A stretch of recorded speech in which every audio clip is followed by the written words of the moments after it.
3, 2. And hello, one and all. Welcome to Storytime with CAFCON. How you doing tonight, everybody? Doing all right. As Tom likes to say, not dead yet. Yeah. Haha. This is true, although I was pretty close to it this fucking morning, man. I'll tell you that. Waiting for respawn. I'm pretty sure I narrowly avoided a major accident. Jesus. What'd you do? No, just driving I passed one side of the road, and then when I came back on the other side of it a few minutes later, there was like a semi-truck across like the whole I-10, and I was like, huh. Probably wouldn't have hit me, but I would have been pretty close to being there when it would have happened.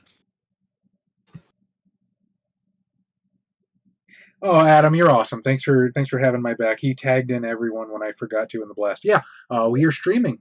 If you did not know that we are streaming, we're currently streaming right now. We are live in live. So. All right, so since it is the 5th Wednesday of the month and sort of a bonus week, we thought it would be fun to... Is my chat not working? Oh, I don't think... Oh, that's why. I had the chat turned off. J2123, how's it going, buddy? Ani, hello. So, what do we have on the plate today, Josh? Since it was a story time, one of the things I had discussed that I think is fun or interesting to read stems from when I was when I was getting my degree.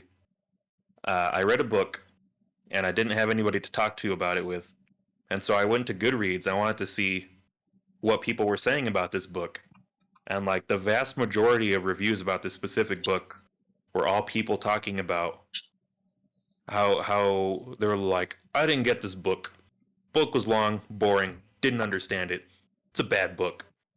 And I started going through like reviews of other books I had read recently, and I realized there's like a trend on Goodreads where people, if they feel like a book makes them feel dumb, or they feel like they didn't get it, or they didn't like the book, I think there's a tendency of people to think that it makes them look smarter, but definitely probably makes them feel smarter if they trash the book.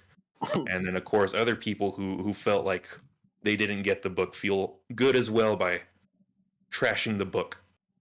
And so there if you go to any like classic book on Goodreads, there is somebody who wrote a 1 or 2 star review that is like 2,000 words, or like a short story of them being like, this book is dumb. I think it's dumb, and because this is like a book that people like and people think is smart, if I think it's dumb, that makes me smarter than the big dumb author man. So we did... Oh, go ahead. Yeah. Oh yeah, so we got a bunch of bad Goodreads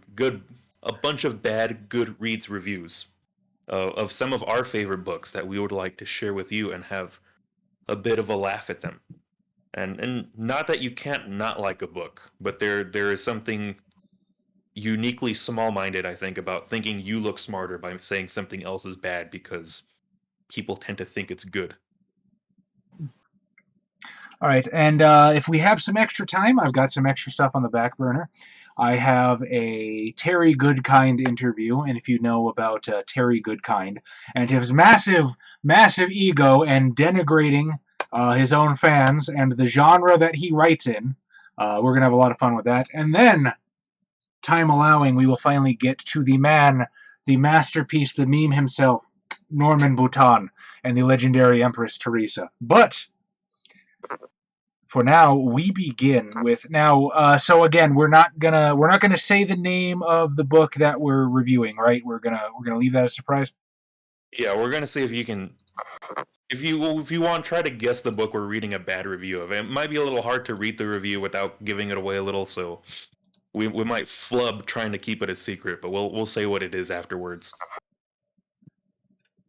Okay, that being said, would you like to start the first one, Josh, or would you like to pass the buck?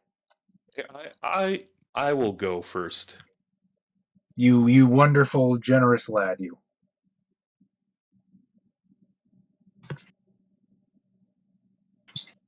And I lost it. Hold on. Lost the book already? No.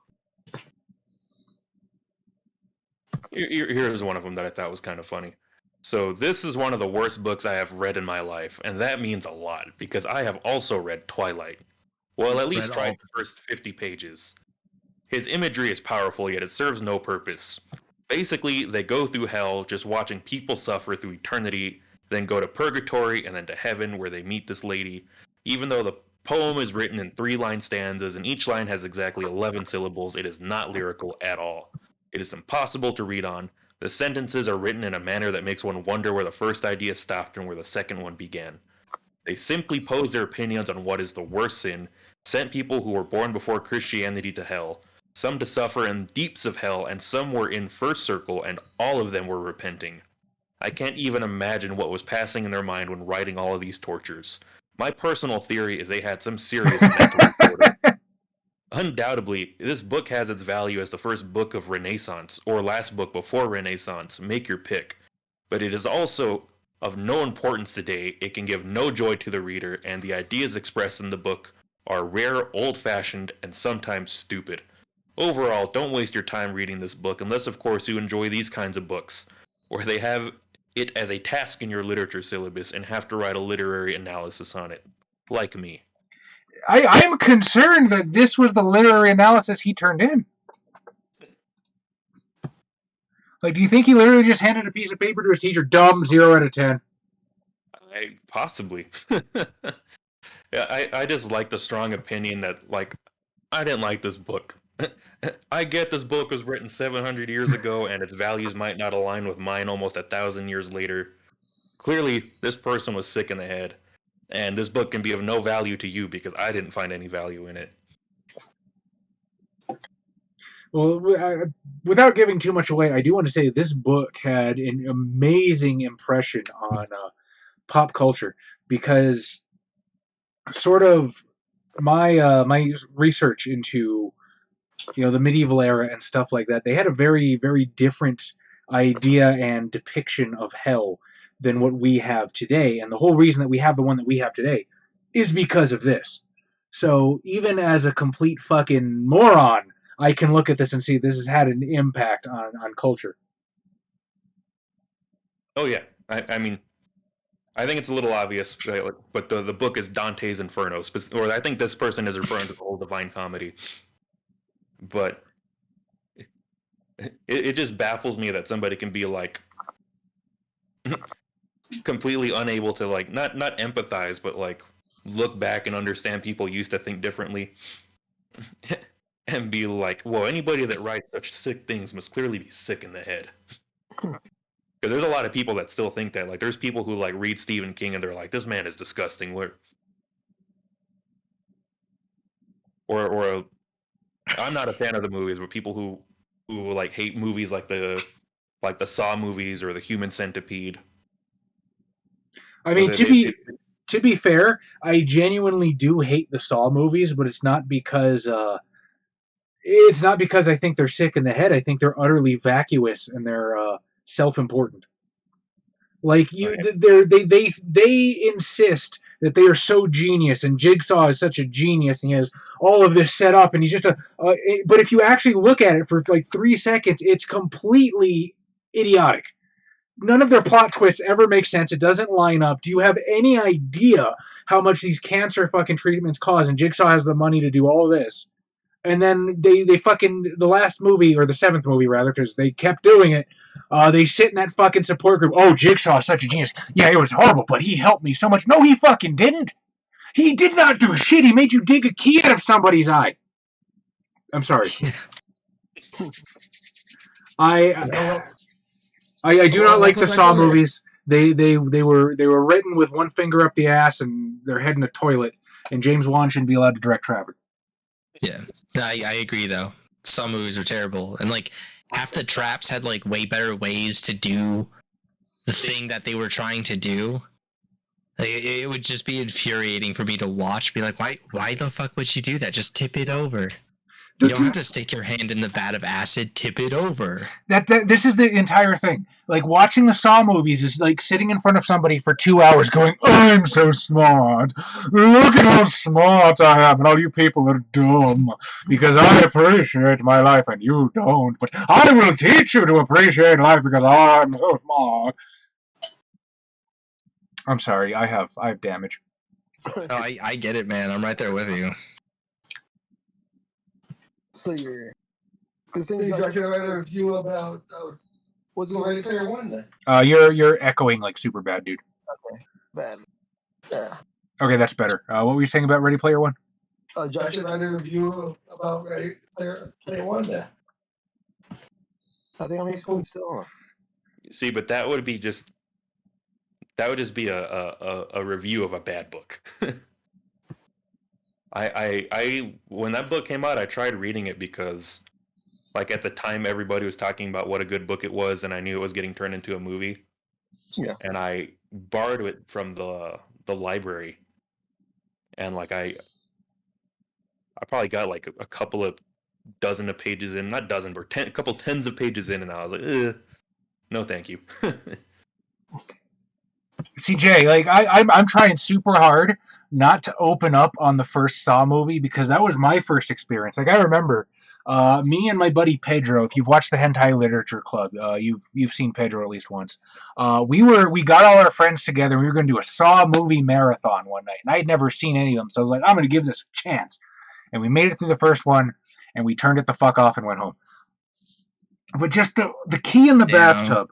The key in the bathtub is so mind-meltingly fucking stupid. Like, first 5 seconds, they don't make it past the opening credits and they've already shot logic out the fucking window. And you expect me to take the rest of this? I'm sorry. Happy place. All right, Chaz, you said you had some funny ones. I'm sorry, Josh. Look, just Josh staring in horror. Like, this motherfucker is unstable. I would like to hear one of the ones you picked. Okay. Then I will go. I'm sorry, if that was the case, I should have labeled these by who picked them. I did not. But I shall choose this one.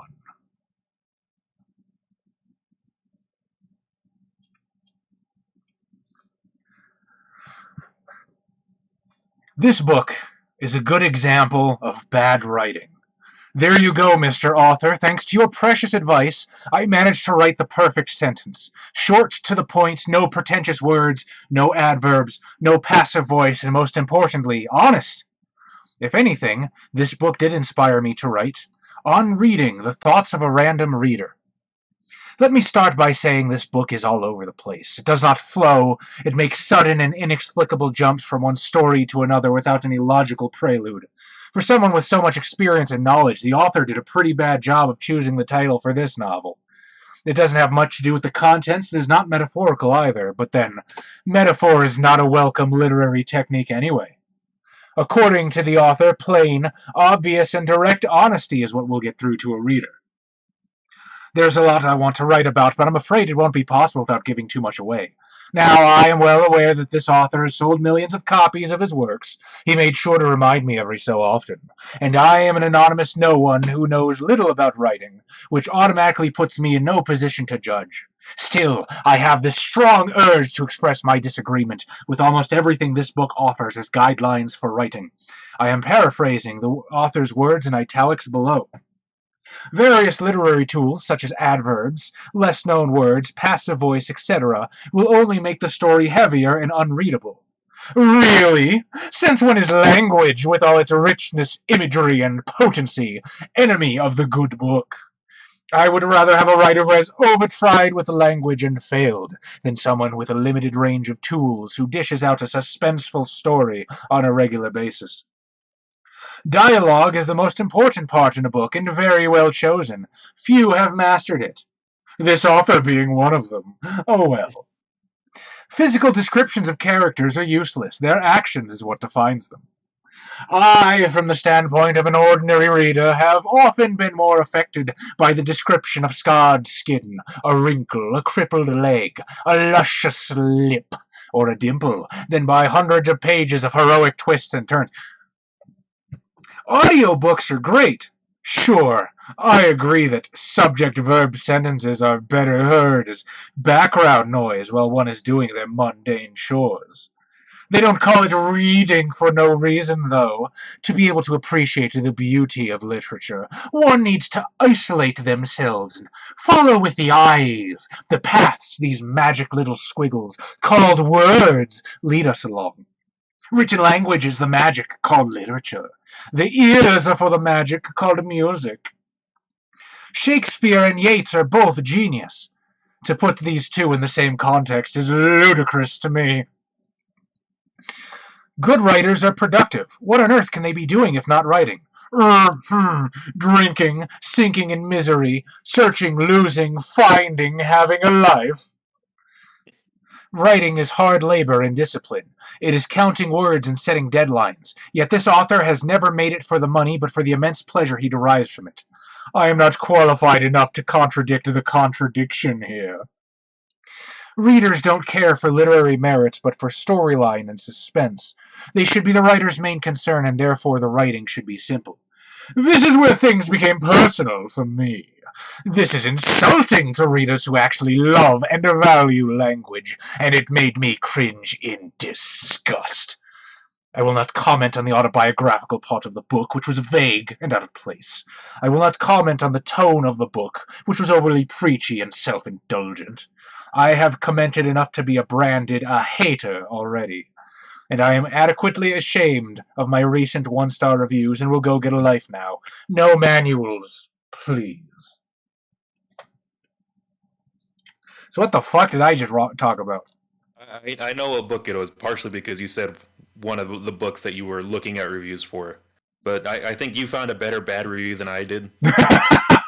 Just because to me an important factor of the I'm smarter than the author bad book review is like that little twinge of insecurity you get. And it just leaks off the page, doesn't it?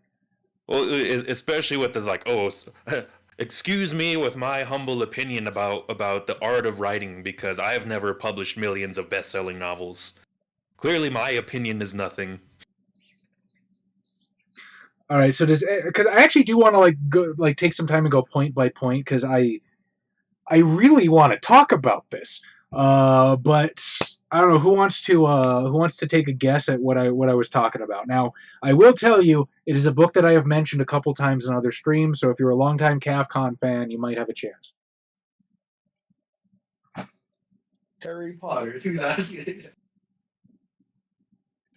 So Much Emotions, Chaz the actor.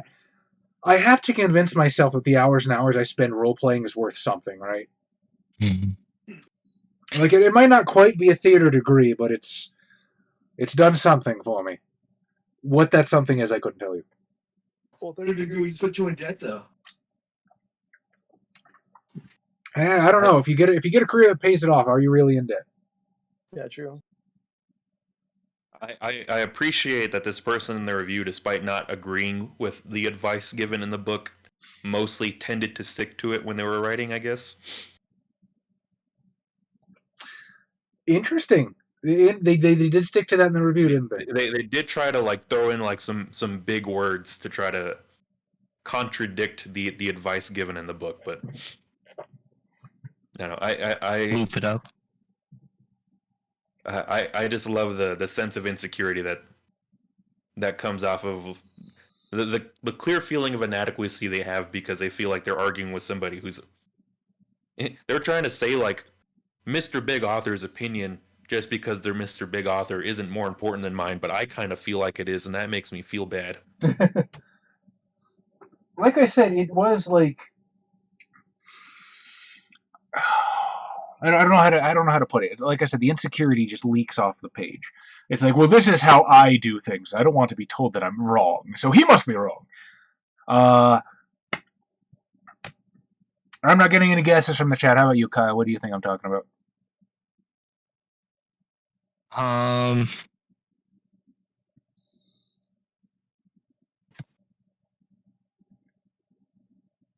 Well, in terms of really big authors, there aren't a whole lot that I know. Like, at least that would be relevant enough to write all that shit. I'm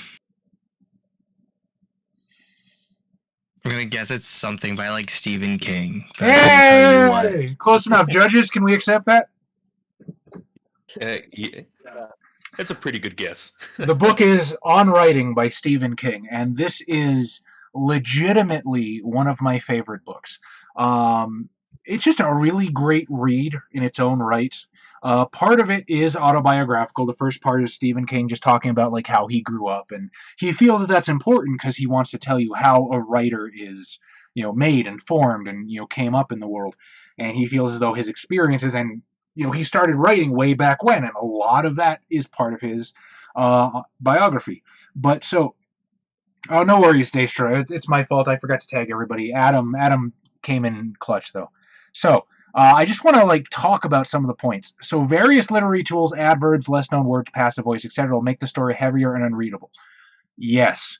So here's the thing. This is a fair question. A lot of amateur writers don't really understand how bad adverbs actually are. If you read the book, he explains it in that same part. Adverbs, usually these are the words that end in ly, are redundant 9 times out of 10. Now, there are times when you're going to need to use them. I end up with adverbs in my writing lots of times too, just because I don't have a better way to phrase something.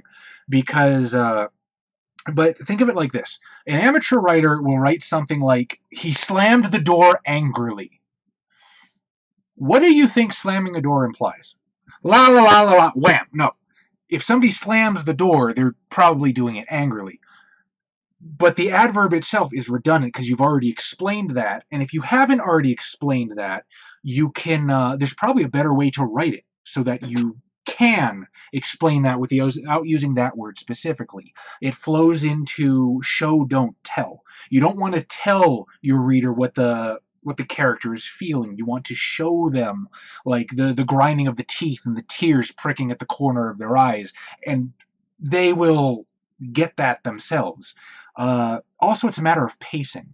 The thing of it is, now I'm guilty of bloviated prose in my own writing. Litany of the Destroyer on Kindle Vella. But actually, that promo is so old, I need to get another one. I promise I've updated it since July 14th, 2021. But, the longer somebody takes to read something, it starts taking them out. You want it to flow. You want them to ride along with the story. You don't want them to realize that they're staring at a page and nothing is happening. The artistry of prose, now, I think they said in the review specifically, this is offensive to anyone who appreciates language. No, it isn't. The artistry is using the right words in the right place. It's not using more words. It's not using 50,000 sentences or 50,000 words when 3 will do. You don't say, I inscribed my nomenclature with the emolument of my scrivening utensil. You say, I signed my name. People just don't fucking talk like that. The funny thing is, I think this person has an opposite. I think a lot of these bad reviews that you see on Goodreads are people who think this classic writer not so great. I didn't like it. Clearly not as good as people think it is. I think this is the opposite, where somebody who probably likes reading pre-modernist literature, stuff before the 1920s, where more elaborate, flowy prose was the norm, thinks that's what makes something good, is when you can write pages and pages describing, a beautiful woman or something like that, or natural scenery. Well, the thing of it is, they see a more modern writer like Stephen King, where that's more of the norm now, is to try to sort of try to be a little more minimalist, I guess, especially posts like Ernest Hemingway and Scott Fitzgerald and people like that. But see, you know what my favorite book is, Josh, and I'm not going to say it because it's on the list. But prose is something that's extraordinarily important to me. If somebody just puts down these beautiful words, it gets me right in the soul. Another one of my favorite books, Nevernight, is I didn't put a review on the list, but my favorite character in that whole book is the fucking narrator, just because he's fucking great. And there's my favorite line that's ever been committed to paper is, a string of expletives so colorful you could have thrown it in the air and called it a rainbow. That's fucking beautiful. It's concise. It's witty. Prose is extremely important to me, but you don't have to sit there and just drone on. That's not the point. It's sort of like a painter at a canvas. They don't sit there and they hurl buckets at the canvas. They take their brush and they use just a little bit of white in the right place and a little bit of red over here, And that's where the artistry and the craft comes from. Just real quick, I'll go over the rest of the problems I had. Physical descriptions of characters are useless. Their actions are what defines them. That's not what King says in the book. King says it's a choice, and that he's never felt the need to describe people physically because people will instinctively fill that in their own head. Again, I tend to do this more often than not. I will give a few defining features for characters, things that I need to stick out in the reader's mind, than whatever else they fill in. I don't really care because it doesn't matter. Their function in the story is what matters. No, crap. I clicked on Photoshop. I'm going to have to close that real fast. Audiobooks are great. Okay, that pissed me off. Did that piss you off, Josh? Oh, what, opening Photoshop on accident, it takes forever to open? I mean, well, that too, but I mean, the audiobooks are great. Audiobooks. Like, Oh, what if I... Great. There's a lot of people who don't like audiobooks, and it's like a very elitist mentality to think, Yeah. Audiobooks aren't real books. And that just comes from, like, I think it comes from an elitist mindset, thinking like, oh, only reading on the page is real reading. But they've actually done studies where they compare, like, the parts of your brain that get activated when you read a book, like eyes to paper, and listening to an audiobook. And, like, the part of your brain that basically turns on, that does, like, critical thinking and like analyzing what you're reading or like taking in the story, whether you're reading on the page or you're listening to an audiobook, that same part of your brain still pretty much turns on. The only difference is that when you're reading, visual parts of your brain turn on, whereas compared to listening to an audiobook, the part of your brain that focuses on hearing is kind of like what's getting activated. Like, I'm not going to lie, I prefer reading too. I very rarely listen to audiobooks, but part of that is because as a writer, I like to analyze sentence structure as I'm reading. I like to break things down and see how people use these building blocks and created something with it. And I can't really do that as well with an audiobook. I can absorb the story, but I can't see the schematic. You know what I mean? Yeah. But that doesn't mean I think audiobooks are in any way lesser, and that's just what it... Yeah, they're 100% not. Like, literally, the part of your brain that does critical thinking or critical analysis functions the same way whether you're listening to a book or you're reading it. The only difference is whether you're analyzing something auditorially or visually. And it's like a lesser spoken argument about this, but it's like a pretty ableist argument to make, to say that, somebody who's blind and likes listening to audiobooks as compared to using Braille isn't like really reading. It's kind of a fucked up thing to imply. I tend to agree with you. Yeah, especially because when I was in school, I had a blind classmate, and he didn't just use Braille, he also used audiobooks. And the guy was one of the most, eloquent argument makers, and one of the people that clearly thought about some of the stuff we were, reading or listening to the most. Mm-hmm. And to be like, well, he wasn't really reading, just seems like it's like a thing people don't think about as often, but it is, more of like you trying to feel superior to other people for preferring to engage in stories in a different way than you do. Audiobooks is like most of the ways I've learned. Adam, are you being abducted by aliens right now? Maybe. There's some weird fucking noise distortion going on your end. Yeah. So, is it any better now, though? No, it's actually worse. Yeah. I'll just stay quiet. No, I mean, we want you to talk, just... I'll be the silent prince. Okay. Shakespeare and Yeats are both genius. How many successful authors have you gone after? Okay, this my dude, my guy, as a frustrated writer myself, this is what just pings as this insecure fucking writer. Good writers are productive. Yes! Writers write. That's, to me, okay, look, I'm going to try not to be elitist because I know having time to write is a luxury. But if you are serious about writing, you need to sit down and do the work. Even if it's 50, 100 pages a day, you have to. If you're writing fucking on Google Docs on your phone for 10 minutes a day while you're on the crapper, that's enough. But if you're just sitting around and constantly procrastinating, you're not writing. Like that, and this is what I hate. Oh, drinking, sinking in misery, searching, losing, finding, having a life. That's fine.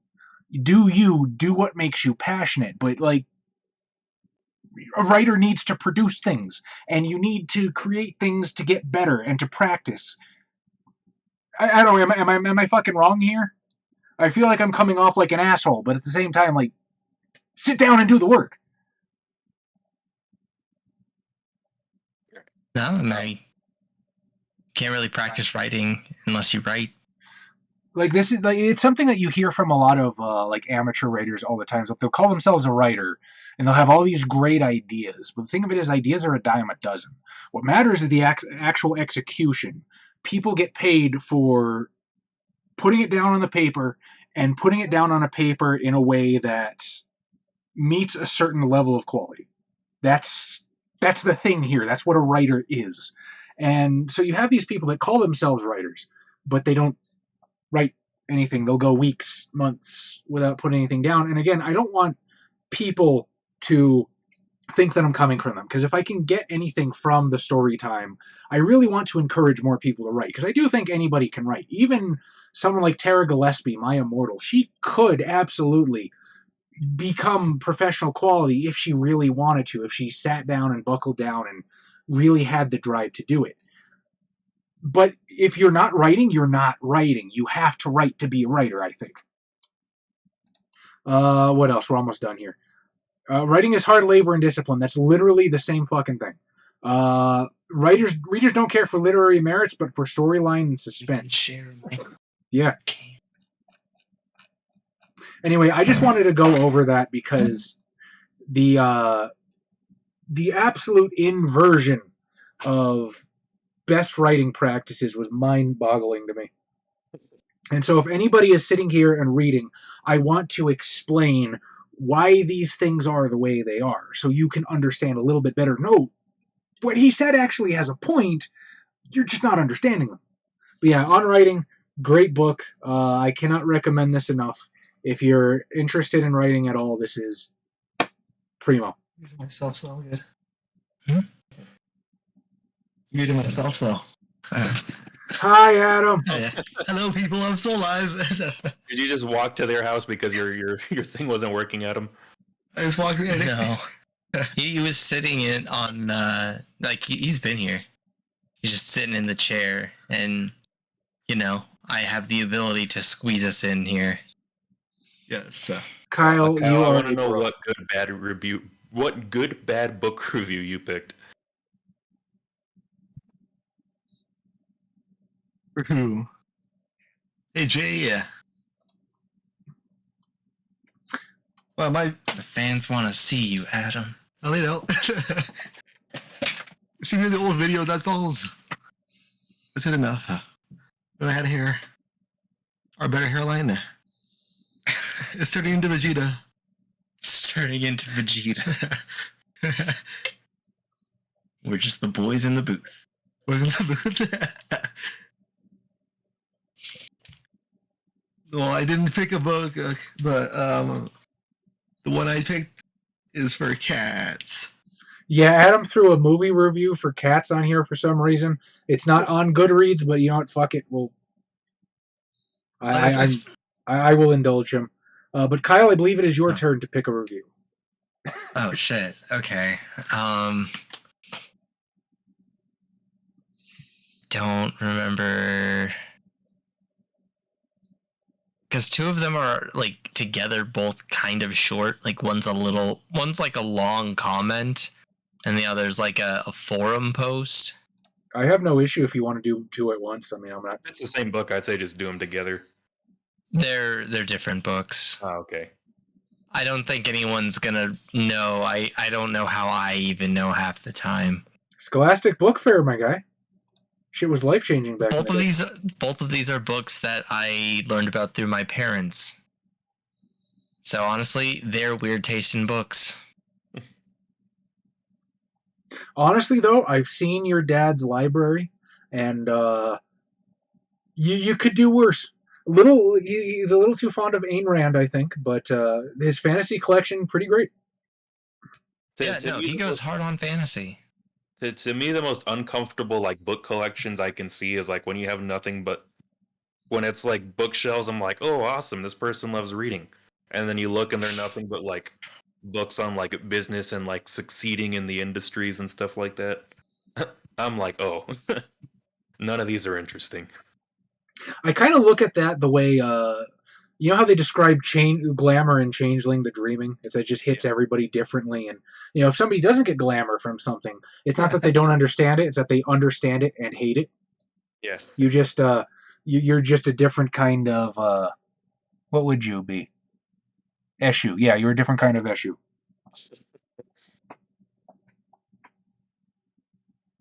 It's just like those. The worst thing to see in like somebody's library, mostly joking, is like one of those like the art of Sun Tzu's The Art of War for business. Daestra says he found a really bad review of one of his favorite books. Can he send us the link? Yeah, go for it. Absolutely. I may not get to it today, but We'll try. If it's Insecure, it's great. Insecure, the best one of these bad reviews are Insecure ones, especially if it's like a literary classic. All right, go, Kyle. Are you fucking ready? Yeah. All right. So, I want to thank our dear whoever for this. I had his freaking name. Okay. isn't Or Alger Smith Hopkins. Thanks for your review. So, started well. Worked through an extended setup that did not introduce the weird until. Wait, what? Hang on. Started well. Worked through an extended setup that did not. Full stop. Okay. Introduced the weird until pretty far in, and then, just when it looked like the story was about to launch, it failed. There are many things I really liked about the book. The main character was a good guy, and like his hero, this author obviously knows and loves real music. The grandma was totally amazing and underused. The city of Edinburgh is an actual character in the book, which I like. The setup was long but graceful, and I really enjoyed it. But then come the Fae folk, and it all just gets progressively wronger and wronger as it goes forward from there. Several vicious and senseless, cruel characters take over the story, and we move into a deepening spiral of violence that only resolves with an entirely outsized act of slaughter, and the happy ending includes a nasty bit of forced junk as revenge fantasy that just kills any enjoyment I had left in the book. So I liked the book up to the point where it went wrong, that I stuck with it wanting for it to get better again. The result was the ending just leaving a bad taste, entirely out of proportion to what I found would have felt otherwise in a less promising effort.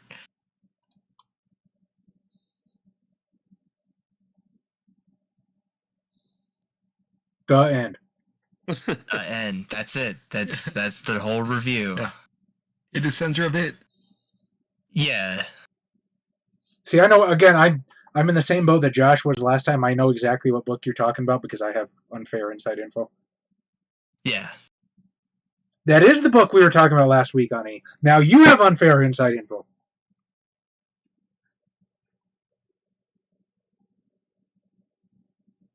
I think just going off the review, I wouldn't have been able to guess it if I didn't remember you talking about this book. Yeah. Yeah.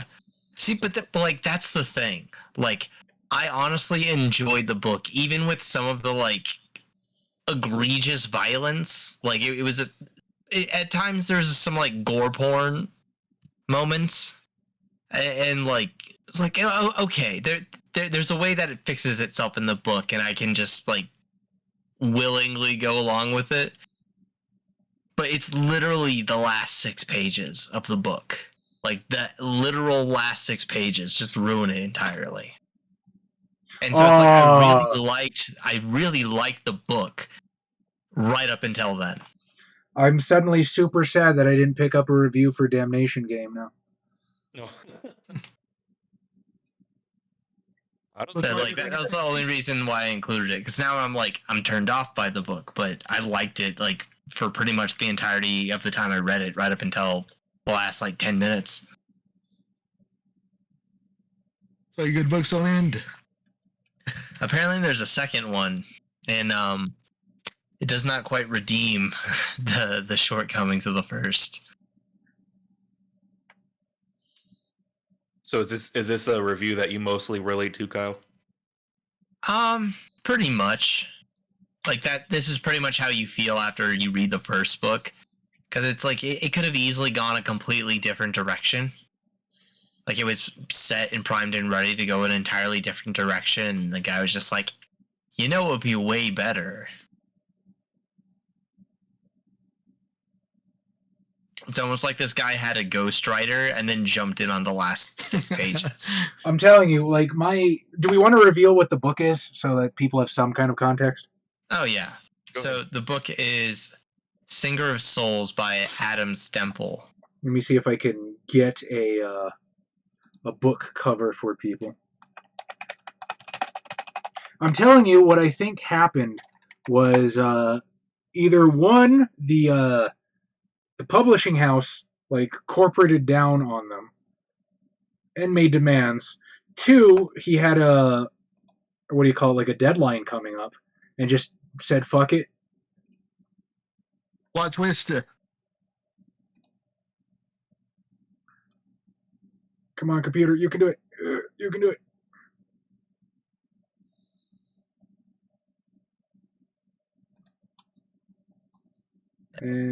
But there's a moment in this review that the guy's like, you can tell he really loves good music. But this is a photo of the author, and it's like, you sure you want to make that comment?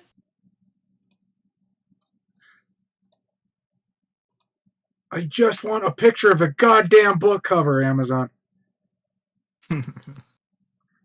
Open image and new tab. There we go. There's your fucking book. He looks like he listens to country music. Yeah, but just that like hard cutesy pose with the the fucking like cowboy hat, but I've never actually been near a farm before. I don't know. I can only imagine what kind of country he listens to. Now the cover looks alright, honestly. Country No, music, the book. That's what I'm saying. Like it's literally, if he would have written literally the last 6 pages differently, the book would have been great.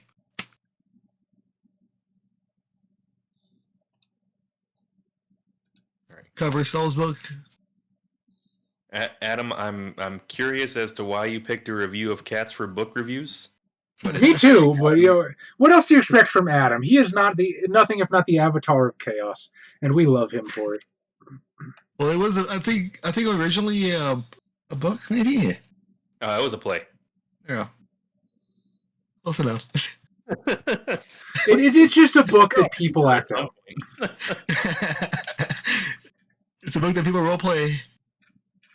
Well, Ani, we have spoiled the entire thing for you. Ha ha ha ha and ha.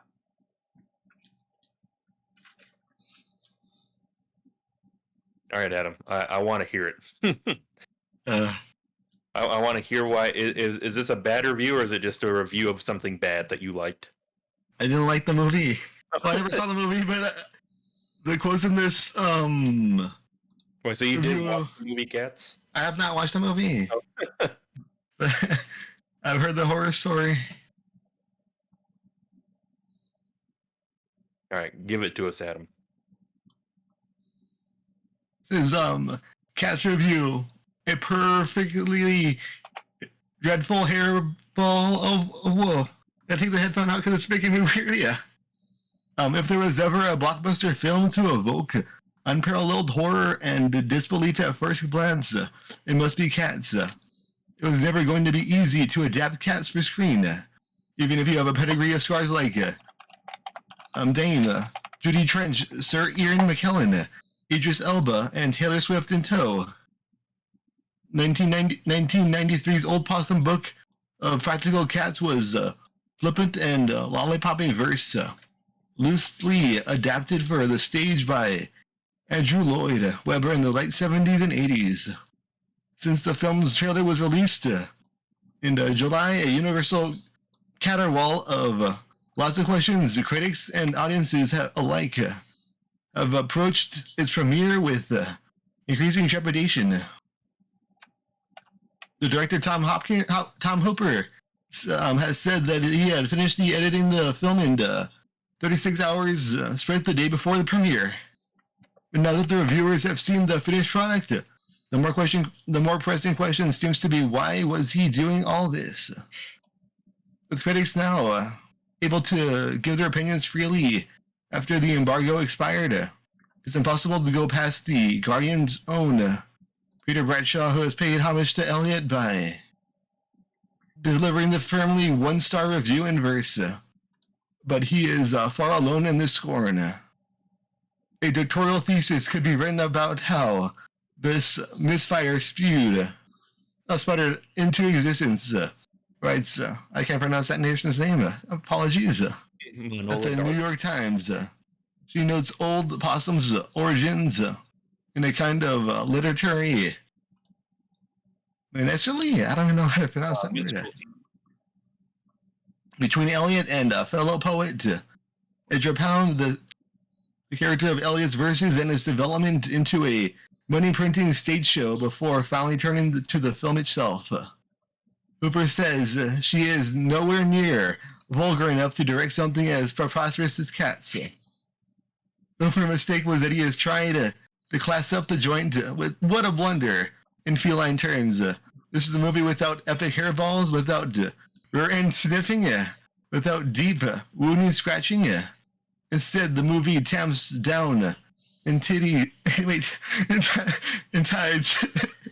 in its innate straggleness, cutting carefully, loose only in its comic numbers. In an article titled "A Tragic Mess of Misanthropes," Richard Lawson from Vanity Fair admits he didn't entirely hate the film, calling it an existential quandary in this 110 journey into computer graphic phantasmagoria. Revolting and brief alluring. A true grotesque that sings in and fits and starts a faint siren. It is by no means a good movie, he says, but I wouldn't outright hate it. It's an ugly stray. It smells bad and should not be invited to your home, certainly. And yet, its own kind of living creature, worthy of at least some basic comparison. Passion. Oh, passion. I bet. There you go. Yeah. Still, Johnny, I can't pronounce the last name, sorry.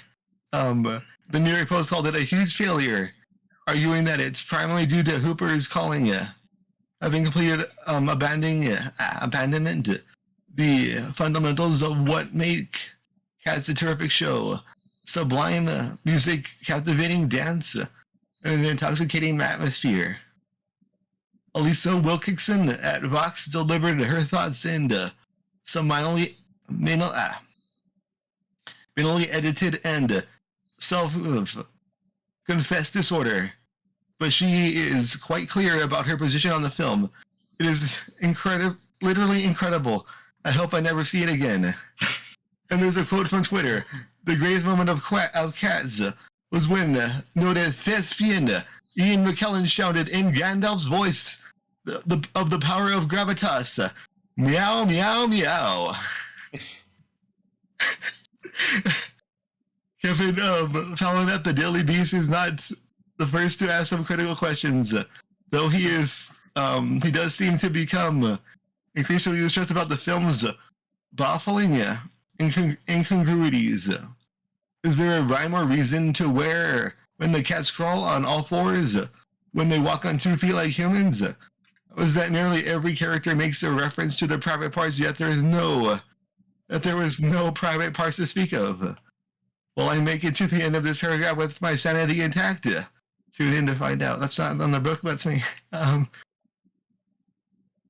Gizmodo review by Alex Kranz, simply titled, I have seen sight no human should see.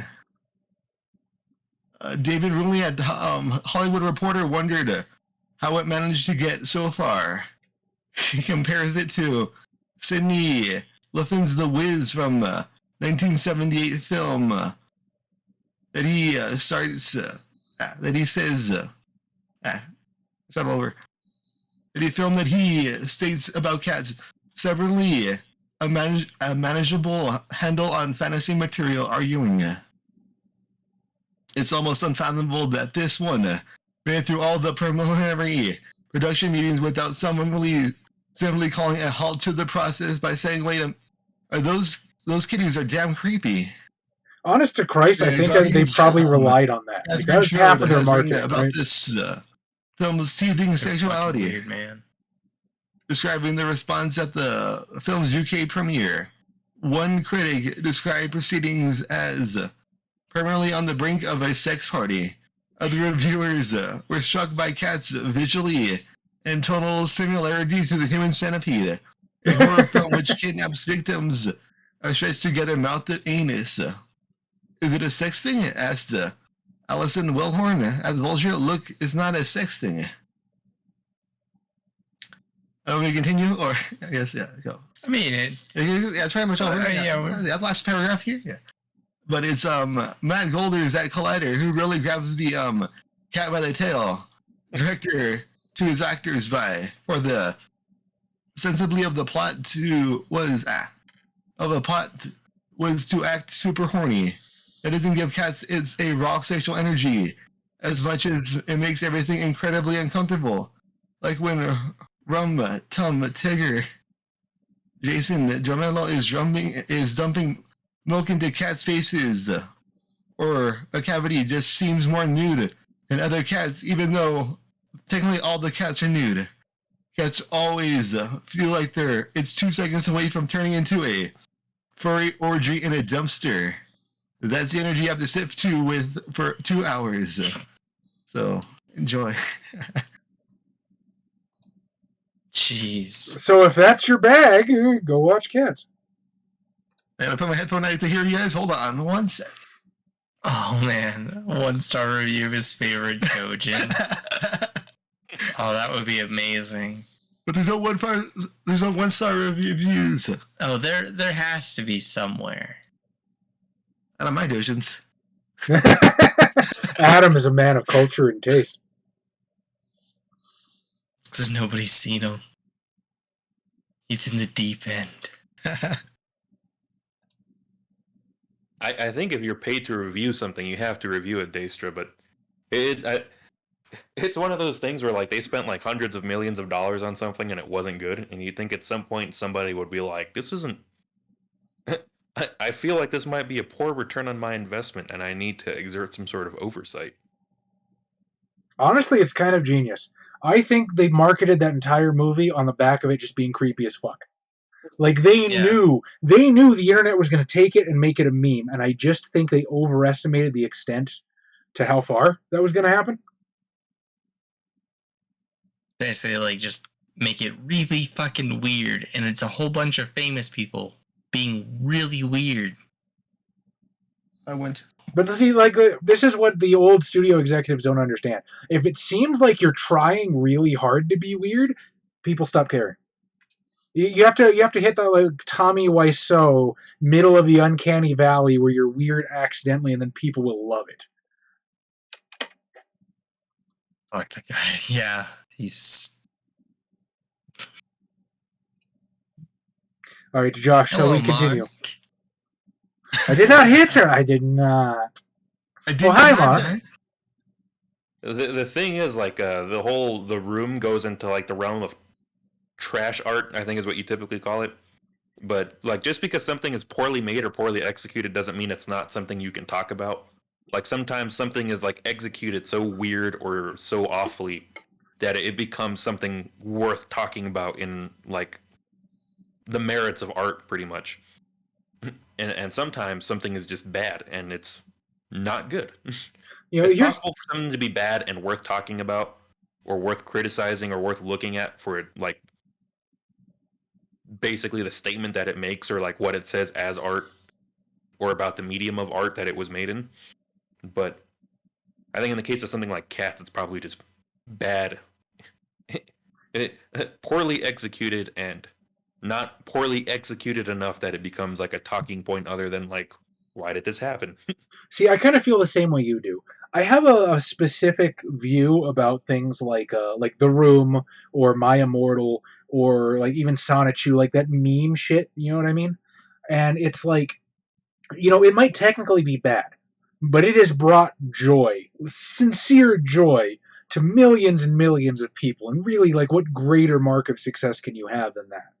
But like I said, Cats tried too hard. It tried to land itself in that fucking weird slot and just like overshot it. Nobody gave a fuck. Well, that review did teach me something new. I did not know that the Cats the Play was based off of a book by T.S. Eliot. I didn't know that somehow either. Only makes it funnier to me. Wow. So, Yeah, Adam, okay. once again, you've cleared the criteria by the skin of your teeth. Oh, It was a book adaptation review. Technically related to a book. No wonder it was so bad. It was like it's like the third rendition.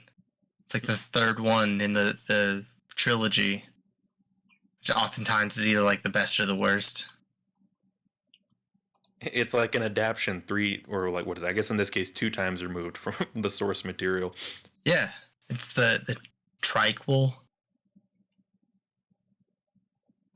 Right. Well, I have the next one ready. I hope I'm not taking it from you, Chaz, but it's the one that I brought up initially that started the idea to read these. Oh dear God! Hold on. No, you're not taking it from me at all. It was yours in the first place.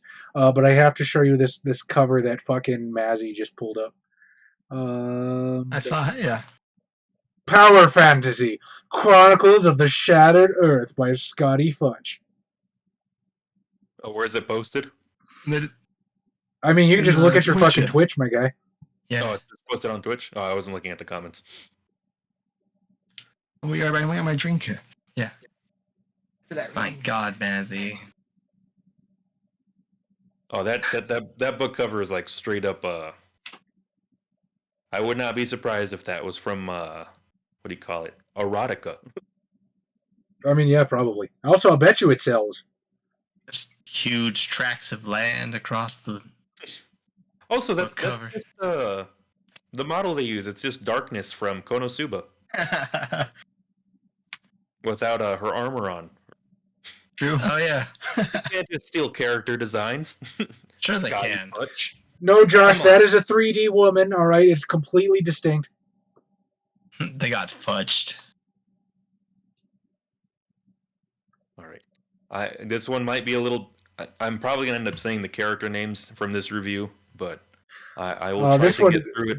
This without being- review is a masterpiece. Now, this actually is about the book I was referencing before. This is my Yeah. favorite, my favorite fiction book of all time. Because again, on writing, really, this is a really great book, guys. Like, I'm not sponsored. Stephen King doesn't know who the fuck I am. Just if you are a writer of any level, of any kind of aspiring or there or whatever, there's a lot worse you could spend your money on, and a lot worse ways you could spend your time on writing. Seriously, pick it up. That book's like $12, isn't it, in paperback? I think it's like $12 on Kindle. This particular version is $17 US. Okay. I'm sorry, Mr. Blank. For reals. Actual sorry. Honestly. I tried giving your book 2 stars out of pity, since I so wanted to like it. And I feel bad about giving it 1 star and dragging down your average rating. Though you don't appear to need my pity. Your book has the highest average Goodreads rating, 4.49, of any book I've read. I finally dropped my rating down to 1 star because it's just a steaming pile of crap, and I couldn't take the embarrassment of having posted a 2-star review on something so awful. Mr. Blank, you probably don't give a shit about my rating since, judging from your Goodreads biography, you appear to be very comfortable in your own academic geeky skin. And that is totally cool. I'm an academic geeky type myself. Not as geeky as you. I'm totally smart, but I have more of a life than you do. You are really geeky. Like You're I a said. mega nerd. That's cool. Anyways, for a long time, I gave you 2 stars since a couple of my most favorite people, my brother and his fiance, both love your book. 1 star for each of them. Because that's how But rating like I systems hinted, work. this book is pretty bad. So are you and me good? No hard feelings? Awesome. I don't take shit too personally either. So now I'll get down to ripping your book, knowing we can still be friends. In the interest of full disclosure, I faithfully admit that this book goes into my did not finish shelf. I made it 162 pages in. I was reading it on the Kindle app on my phone, and it made to about 0.3154 with a little arithmetic. I determined that was equivalent of page 162 in the mass market paperback. I just couldn't finish it. I gave it a good honest try and eventually found myself reading only so I wouldn't have to admit to my brother that I didn't like it enough to finish. But that isn't a good reason to spend my time. Something we have precious little of in our short lives. Reading something I dislike and not getting paid for it. I'm sorry, bro. I tried. Yes, my brother is one of my Goodreads friends and will likely see this review. Now on to the reasons I couldn't finish this book. Most of this book is written in the first person. It's the autobiography of who has a number of things in common with the most interesting man in the world. The protagonist is reciting his life story to a scribe while his male companion looks on. Footnote. There are several interesting points pertaining to the protagonist and his friend. First, his friend is described as sharp and delicate, almost beautiful with striking blue eyes. Second, the protagonist and his friend run a bed and breakfast. Third, his friend follows the protagonist around like a puppy dog. Fourth, his friend likes to tuck the protagonist into bed and watch him sleep. Fourth, his friend likes to tuck Blank into bed and watch him sleep. Fifth, his friend cries like a little girl when he hears something sad. Finally, his friend apparently can manifest himself as some sort of goat-man creature. Do you see where I'm going with this? The protagonist runs a bed and breakfast in which a very sensitive and beautiful man follows him around and occasionally turns into a goat. Bed and breakfast and goatmen. What could be sexier? Not that there's anything wrong with that. I believe everyone should have the freedom to be who they were born to be, and I have several close friends who happen to be gay. I'm the last person who would have a problem with the protagonist and his beautiful male companion getting frisky. Goat style, of course. I only mention the implied homoerotic connection between the protagonist, aka the most interesting man in the world, is supposed to be a lady killer. No, not a psycho rapist murderer, you freaks. A lady killer. A lover of women. I suppose that's not necessarily inconsistent. Perhaps the protagonist swings both ways. Let's all say it together now. Not that there's anything wrong with that. You need to understand that I am totally not homophobic. I need you to understand I'm not homophobic, but... Also, one quick second, so I can talk to Daestra real quick, because this is super important. Daestra, like I said earlier, ideas are cheap. Ideas are a dime a dozen. It is not... And you are also, if you are looking back at classic literature, you are literally competing with hundreds and hundreds of years of human history. And that's just an unrealistic bar to set for anybody. It is not about the idea that you have, it is about how you execute it. The famous story that gets told, and as far as I know, this is true, but so Jim Butcher, the author of the Dresden Files, I'm an idiot, sorry.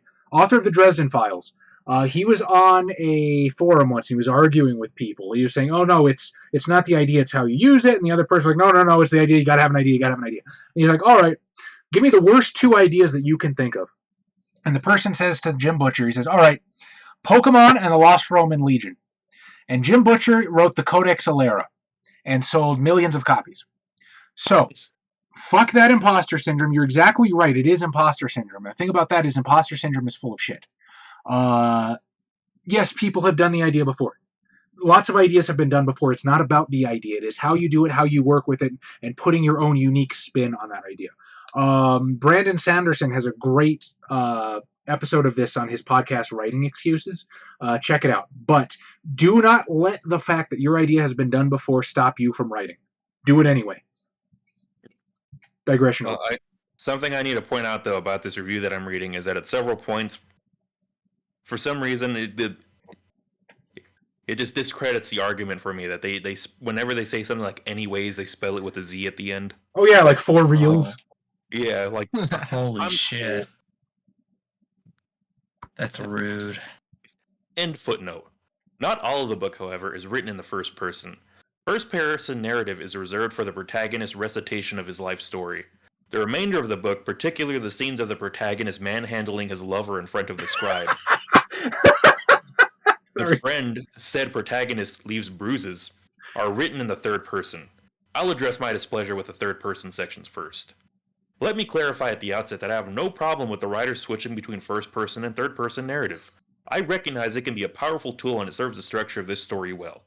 The book begins in the third person, and then as the protagonist tells his life story it switches to first person, then back to third person for occasional interludes. My problem is with the author switching his narrative voice within the third person sections. The academic geek is all over the place in that regard. Sometimes he writes a scene in third person subjective, other times third person objective. Some passages read like third person limited, others third person omniscient. At points the author seemed to switch voice page to page or even paragraph to paragraph. In one especially irritating scene, he even threw in a hint of first person for a paragraph or so. Maybe I'd kept reading if I would have found a scene or two in second person just for good measure. The switching of narrative voices was confusing and frustrating. Perhaps the author saw his story as being so epic and or complex that a third-person omniscient narrator was called for throughout. I certainly understand the advantages of an omniscient narrator that can raise some scenes from one character's point of view and others from a second character's point of view and so on, but that theory doesn't fit this book. With most of the book, indeed the real meat of the story, being written in the first person, the third-person sections are a minority and seem almost incidental, merely setting the stage and creating some dynamic juxtaposition. And the theory doesn't explain why some scenes are told from the points of view of everyone present, a voice that strikes me as pompous and unreal, while other scenes are described objectively from nobody's point of view. Still, other scenes alternate points of view paragraph by paragraph or even sentence by sentence, and at a couple of points I wasn't entirely sure whose thoughts I was reading. Such constant switching without an obvious purpose or pattern made the omniscient narrator, if that's what was intended, seem unreliable. Now on to the bulk of the book. The protagonist's first-person account of his life story. The protagonist's account actually read much smoother than third-person interludes. Without the worry of mixing up his voices, the author did a much better job in the first-person narrative. Indeed, the protagonist's story incorporates some fair, not horrible, not great drama, suspense, and sentiment. Portions are even quite quotable. The author was thoughtful and observant in his telling of the protagonist's story, relating events and thoughts which I could identify and pointing out a few things I wouldn't have thought of. Unfortunately, for reasons set forth below, those good qualities were not sufficient to demand my continued attention. Many passages in the protagonist's story felt lazy, unnecessary, unintended, or unoriginal. A few things were just plain weird.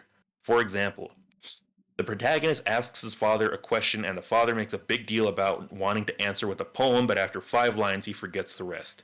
Setting aside that the 5 remembered lines were some shitty poetry, why is the rest forgotten? If the poem was important, then the author should have taken the time or sought the help to craft something decent for the father to recite.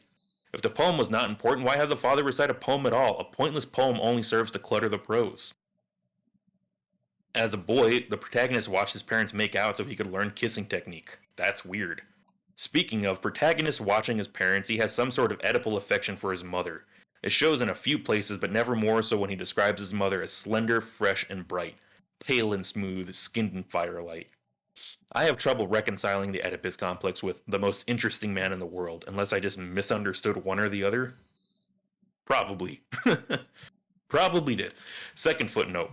What I find especially interesting in my suspicion that the author was not consciously creating the Oedipal attraction. Similarly, I suspect the author was not consciously creating the romantic connection between the protagonist and his friend. Maybe if I'd finished the book, I would have found out that the protagonist was a gay man who masturbated to the memory of his mother, but I doubt it. End of second footnote. Which I also want to point out, putting footnotes in your review is also just pretentious in and of itself. I mean, the dude wrote a fucking dissertation on this fucking book.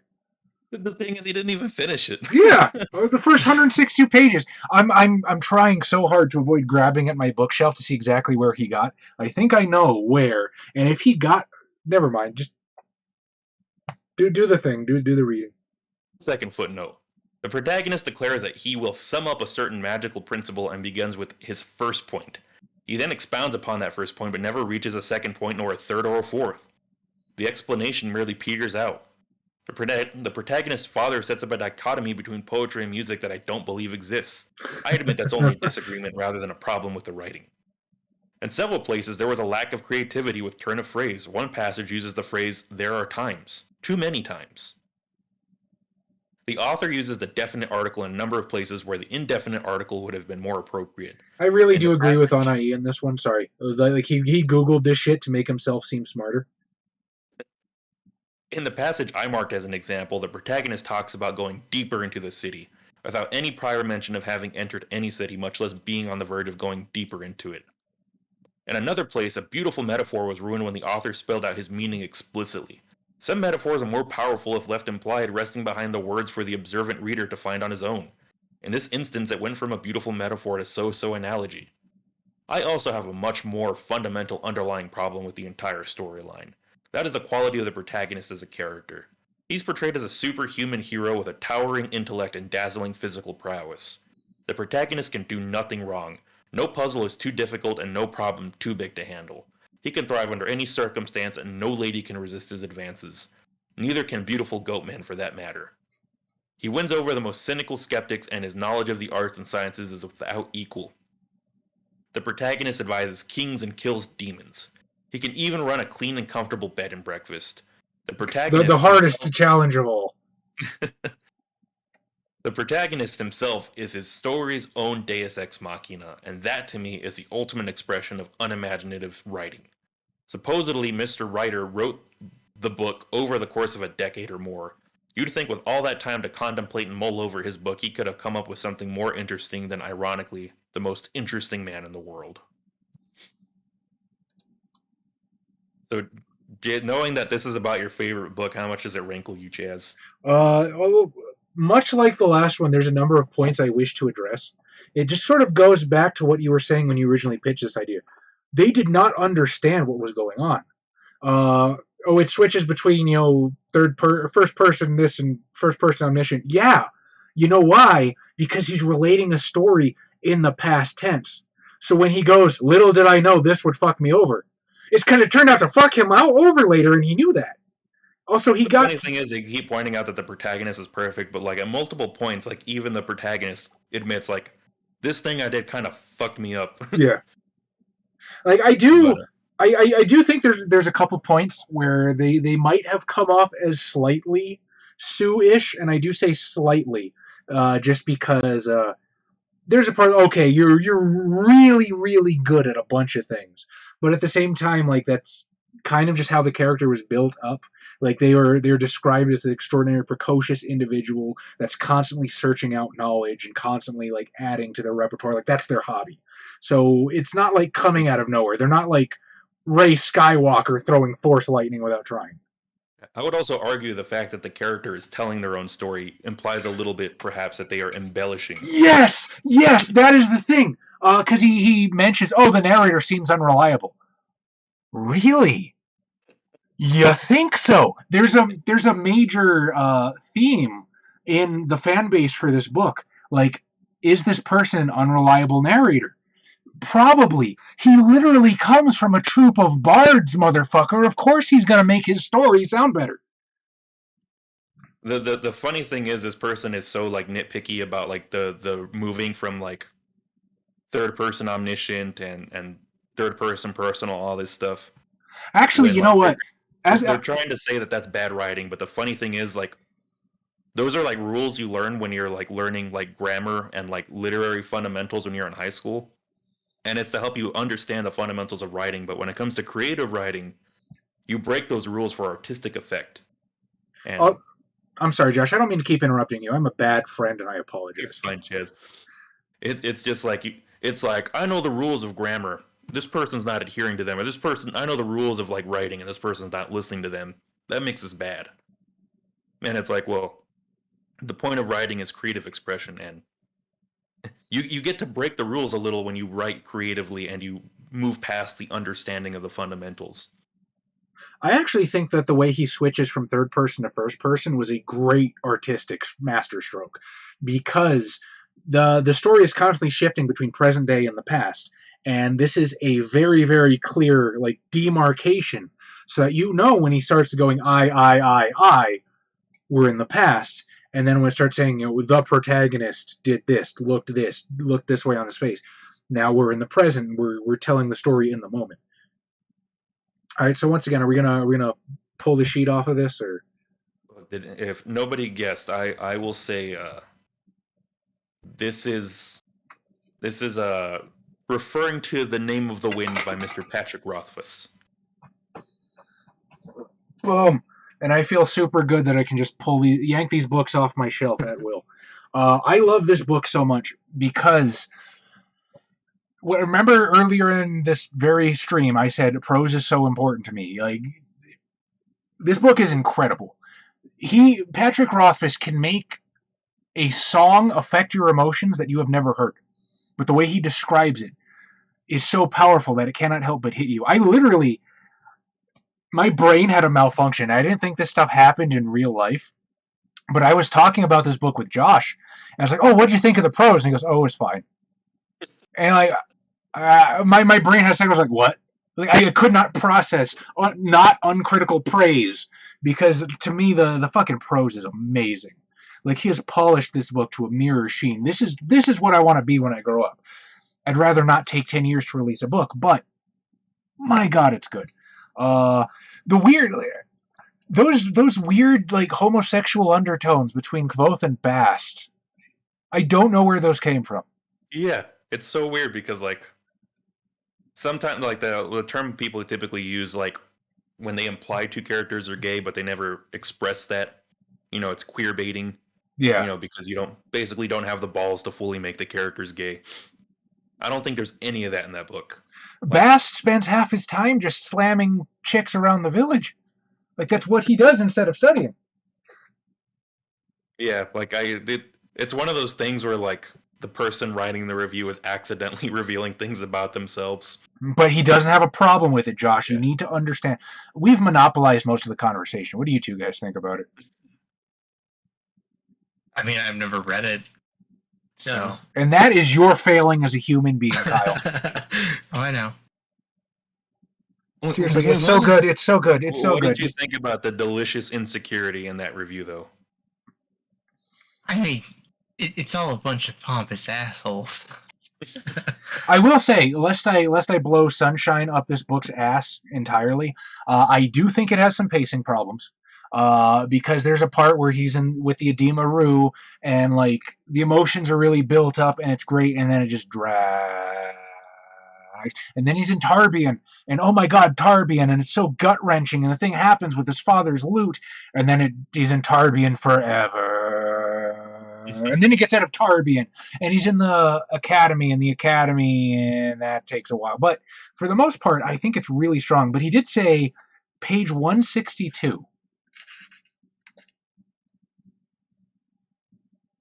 Would I have a bookmark to? Okay, so he made it a little farther than I thought. He made it to about the middle of the Tarbian arc, which I kind of understand checking on that one, because Tarbian was just slow for no fucking reason. But, yeah, he spent more effort writing that fucking review than he did reading the goddamn book. I'm just astounded that you could elicit that much hatred out of somebody for not even finishing, like, a fifth of the book. To me, the most pretentious part of that review is, like, the first two paragraphs, when he is talking down to the author, like he is, like, smarter than him or better than him in some way, acting like, I understand my one review is very important to you. And I want you to know that I thought deeply about this, Like, and that I did not take the decision to press this button to click 1 stars lightly. Like, he really imagines Patrick Rothfuss sitting there and this hitting him on a deep emotional level. I feel like he's gonna read this review and be like, "Oh my God, I've wasted my life. 10 years gone." He's gonna look at his best friend Lin-Manuel Miranda and be like, "Have I fucked everything up?" Unfortunately, I think Lin-Manuel Miranda is not working on the King Killer adaptations anymore. He had too much of that Encanto success, and now he's off doing bigger things. Good for him. From my understanding, they're buddies though, which is it's one of those funny, like, connections you don't imagine would happen. Yeah. The man people are saying might be the next George R. R. Martin. Best friends with the guy who wrote Hamilton. And a bunch of Disney big hits. But yeah, that to me that is like the peak. I am smarter than the author. Big author man is big dummy. I big smart guy kind of review. Yeah. Especially what you were saying about like the strict adherence to grammatical rules. Like he's not writing a fucking essay, dude. Like there's a reason for it. Yeah. Okay, so this one is a shorter one. I just thought it was really funny. Okay. All right. This is the only book by this author that I've ever read, and it guarantees it'll stay that way. That's right. I'm one of the 5 people on the planet who didn't pretend to have read the books after the movies came out. And that's using the term loosely. They weren't really movies. They were more like protracted masturbatory fantasies for stoner geeks and people who would otherwise be making B horror film remakes. This book wasn't a part of the trilogy, and I can only assume that it got left out because it wasn't as good as the other 3 books. Or 10. How many are written now? I can't keep track. My generation's contempt for franchises apparently only extends to Steven Seagal movies. But I digress. This book is plodding, ponderous, pretentious, and yes, perfunctory. Even the people I know who really truly did read those god-awful books all say this book is the weakest of the lot. Personally, I don't trust them. I think they're trying to trick me into reading one of the others, so I finally realize how utterly useless reading really is, and give up on literacy altogether.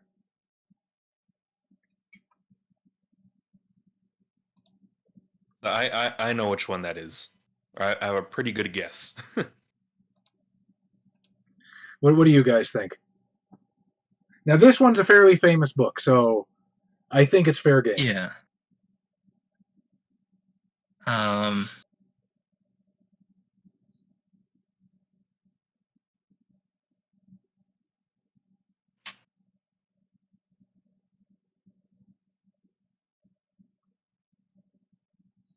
I can hear all the reviews because my laptop died. Oh. So I went to my phone now, so I can hear you guys. Okay. Yeah, I mean, as long as you can hear us. Again, yeah. Honor says Game of Thrones. It is not Game of Thrones. I did say movies, yes. What do you think, Adam? What? I have a list in front of me, but Should we go to the master list? if I'm going for the list, That's cheating, Adam. It is. We're dirty cheaters. The boys in the booth. that's why I passed through college, though. But didn't pass all the way. It is not Hunger Games.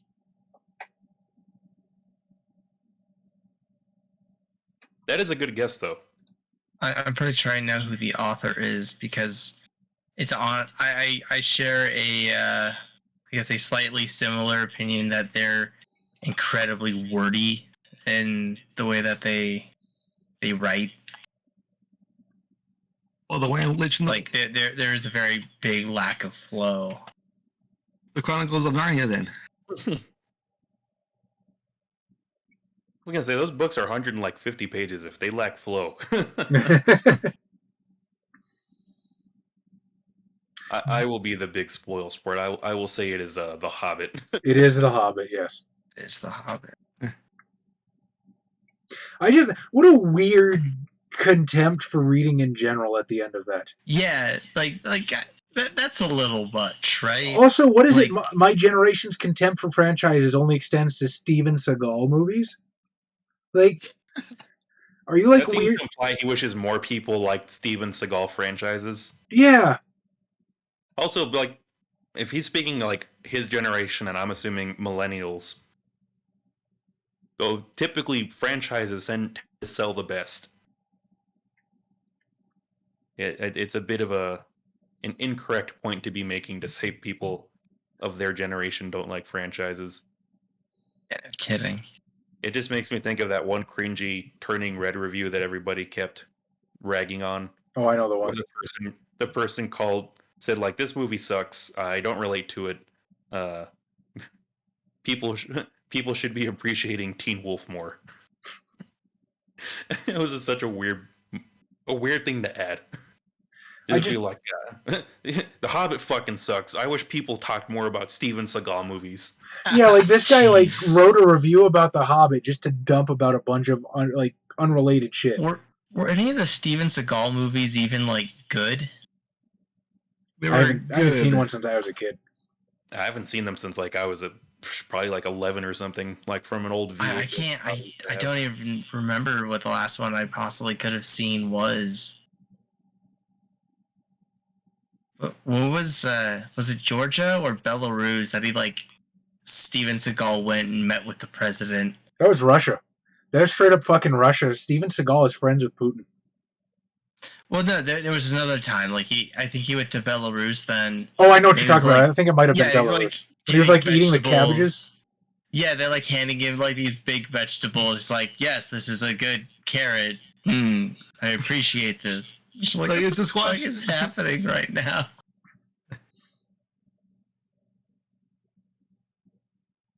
It's an old action star clinging to relevancy. Yes. Which character were you, Daestra? Well, the funny thing is though, if you see clips from his newer movies, they very clearly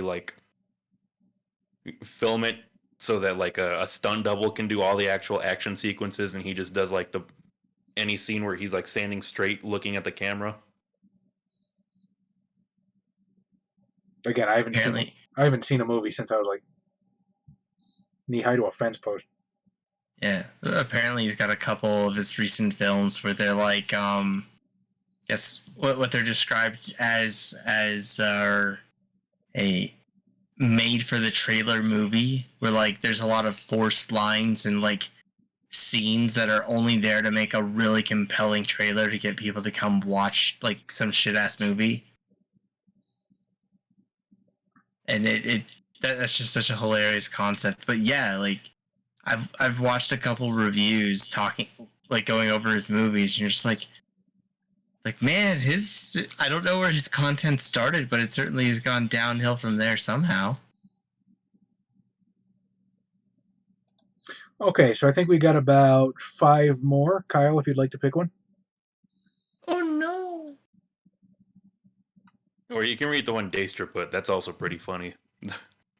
My favorite bad reviews are the ones of classic books or well-known good pieces of literature, because those are the ones where it's always somebody being I thought this was dumb. I'm smarter than the author.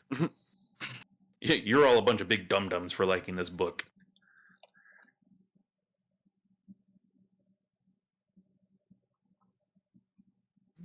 You might have to refresh the document to get Daestra's link to pop up, but I did put it on there. I have one of Moby Dick, but that one's also pretty long. As long as Moby Dick? Yeah, not that long. All right. What was one of these my shorter ones? Mouth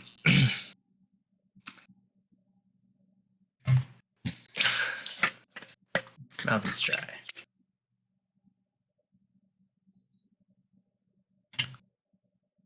I should stress that I read these books, or I read these books first as a kid, and thus my opinions are hugely shaped by my child self. To that extent, I hated that this quartet split up the circle. Them finding peace and family meant so much to me, and I saw my own future journey as one that would leave to seek that peace and hang on to it. Not ditch that peace for what? Independence? Adventure? They were all still growing, essentially, y'all. They did not have to split up. And don't get me started on what separating clearly did to them and the books that shall not be named, The Circle Reforged, etc. So yeah, these books still fall along the same favored lines as their earlier with minor swaps, Briar, Daja, Sandry, Triss. But I also low-key resented every one of them. Also, I don't know if it was because I was so caught up in being mad they had all split that it wasn't very impactful, or if it wasn't done well. legit do not remember. I'm sorry, this person does not use commas, so it's just brutal. But it's a footnote in my memory that Dodger was queer. Given my own queer angst at this age, as an adult looking back, I'm surprised this didn't stick out more. It's kind of a hanging question mark, actually. Too long didn't read. These are good, but if the found family vibes was what you were here for with the Circle of Magic, these may be as soul-crushing. Well, fuck, I gave a hint, because it's not the same. And there's actually a lot of books in this series.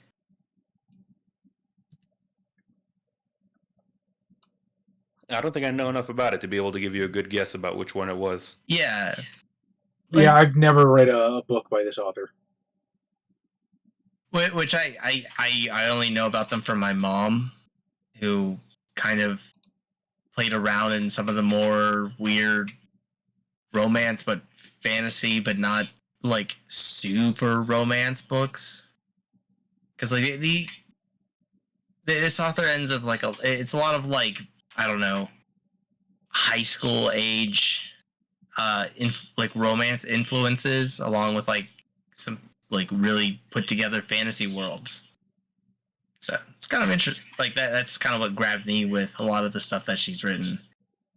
But as for like the person's review, like I don't think that they get that part of the books was like them, like it's like multiple quartets of books, and like the point that they're talking about in this one is like the characters go off and like kind of do their own thing for a book, and then like they all end up returning back, and it's like, yeah, like you've already invested in these characters through like a couple books at this point. Like that's kind of the point, is to like watch them do other shit. That's why we keep reading. So I think you're I think you were leading our dear chat astray. They went from guessing Lord of the Rings and Wheel of Time to Highlander romance. Oh, the Outlander series. Would you like to elucidate them, Kyle, as to what book series this was about? This is The Circle Opens, the quartet, by Tamara Pierce. Some little fucking corner of nowhere author that I just ended up reading like most of her shit for a while. I think Tamara Pierce is actually a fairly sizable name in the fantasy genre. I just don't think she's been super duper relevant like in the past decade or so. And that's not a dig on her. That she was extraordinarily relevant in like the 90s and the early 2000s, and now just today not so much. Yeah, but that's also when I was reading the books, was early 2000s. So it's kind of fallen right in line with it. But I mean, I don't know. They're quick, easy reads, and the characters are pretty fun. And half the time, it feels like following a D&D party around. Of like it's a D&D party of like angsty 13-year-olds or 14-year-olds. Which when I was reading the books, I was 14 and 15. So you know, it made sense. Who wrote Dragon Riders of Pern? Was that Anne McCaffrey or Tamara Pierce?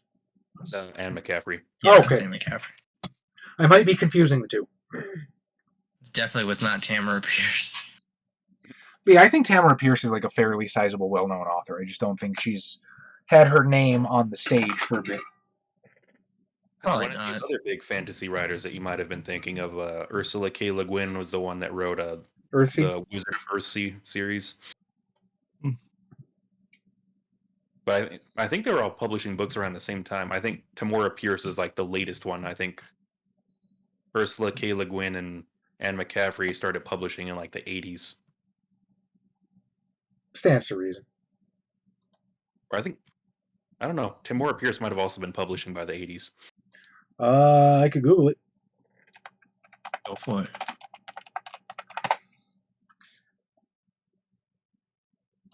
Plus, like whoever wrote this, you know, they even say they're pretty heavily biased because they're mad that the group had to split up to begin with, and it's like, I mean, okay, but calm down.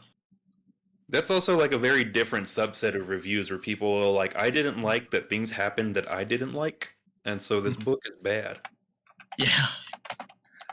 That's totally a valid thing. Like, if you have an idea that you like, but you don't like the way the author executed it, just fucking, like, write your own version of it.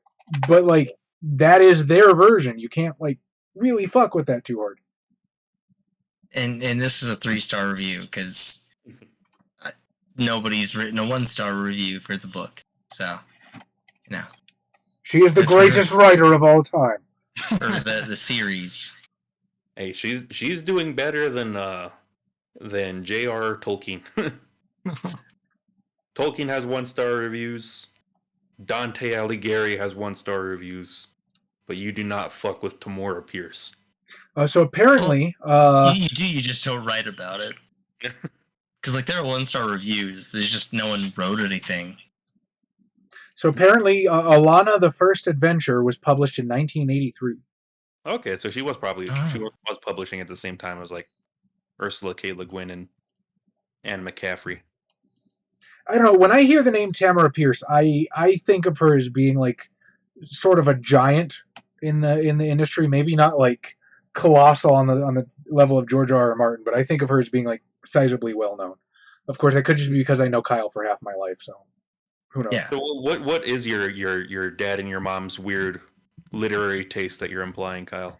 I've never seen your family library. My mom reads a lot of romance books and like those little 100-pagers. It's basically just porn. It's just like like rippers or. But she and like they'd all be sat next to her bed. There's stacks of them. Yeah. They're all white with the white books with a little red mark on the top. Yeah, the Harlequin romance. Yeah. And my dad's side is just like stacks of either Playboys or fantasy novels. Got a lot of Arthur C. Clarke. A significant amount of Arthur C. Clarke. Yeah, I mean, I guess we have a tendency to bump into an author and just kind of read everything they write. So that's kind of what happened with me and Tamara Pierce. It's just like I read one of her quartets and I was just like, all right, shit, I'll read more.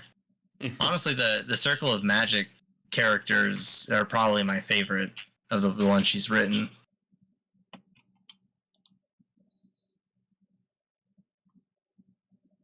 All right, Adam, it looks like we've got 4 more for you to pick from. I'll go with your Daestra. Oh, you're gonna go with the House of Leaves review? Ah, you just gave it away. Oh No. fuck! I'm sorry. Well, I mean, he did post it. I guess anybody could have seen it. I'm gonna make myself look better by saying that. Okay, fair. Jay has a question for us. Who has a question? Jay. Did any of us write fanfic?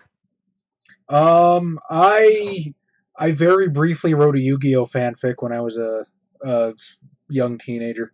I think I made it like 2 episodes in. Although in my defense, pretty good. There's a decent 2 episodes. I certainly thought them up, but I never actually like had the wherewithal to or the gumption and desire to go and actually write it down. Yeah, same. Yeah.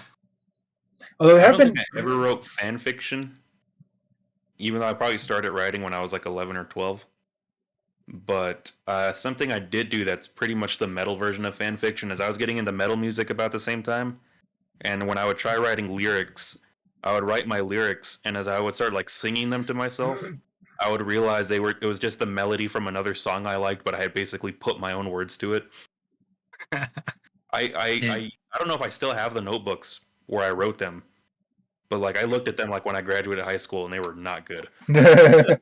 as most of our work from back then is, friend. Don't feel too self-conscious about that. Yeah.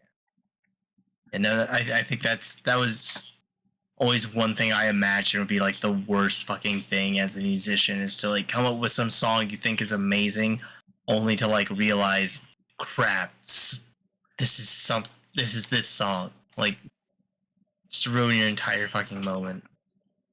Well, see, the thing about fanfics, I think, is that if you're a serious writer, and I use the term serious not to imply that fanfics are somehow lesser, because I don't think that. I think they're perfectly valid. No. What I mean by serious writer is a writer who intends to pursue it as some sort of a career.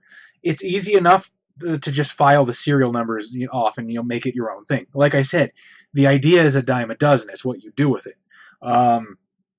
There was a while, like when I was younger, I thought fan fiction might be a good way to like get my name out there. You know what I mean? Like people would read fan fictions about these established things, and then maybe they would make the jump to my IPs. I never actually did that, but there has been a while where I've been seriously tempted to write like Batman fan fiction, just because I love the character. I want to explore like the psychology of that person and just how absolutely fucking banana pancakes tattered he must be. I was gonna say DC has been publishing novels about DC characters. Just write your Batman novel and send it to them. Yeah, but like then you get into like unsolicited manuscripts and stuff like that. Nobody wants that. If they come to me and they want a book, also I found out that Funcom has put in they're doing new Conan novels. So I think SM Sterling is writing the first one that's supposed to be coming out next year. Funcom, if you need Conan novels, I'm the guy to go to. Okay, I've got the whole Robert E. Howard fucking bibliography is not the right word. I've got a bunch of Howard on my fucking shelf. You can get a hold of me somehow. But yeah, Chaz is going to write Batman smut. Let's see how far down the ladder I fall. You see, I think there's a market for Batman smut because I was talking with Anaí about one of her friends who read like a bad smut novel that they wrote about or that they talked about, and like as the plot was being described to me, it sounded to me like the guy might be Batman. And I was like, it's like a Batman erotica or like a Batman romance novel. It turns out it wasn't, and I was like, there was so many words they put in the plot summary that it sounded like it might have been about Batman. Specifically, like, what gave you that he's idea? a Dark Knight and all these other things, and like a secret that he's trying to keep. And then when I found out it wasn't a Batman erotica, I was extremely disappointed. I was like, so many missed opportunities.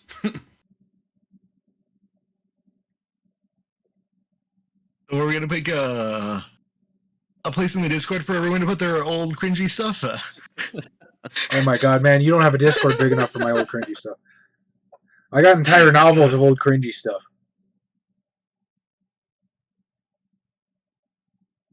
But that way we could all alleviate it together. All right, yeah. You got the link open to read the review? I have the link here, yeah.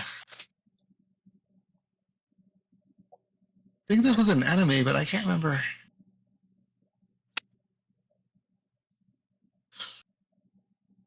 More than anything, House of Leaves is pretentious. It does things against the grain just because they haven't been done before. Not because they're necessarily good ideas.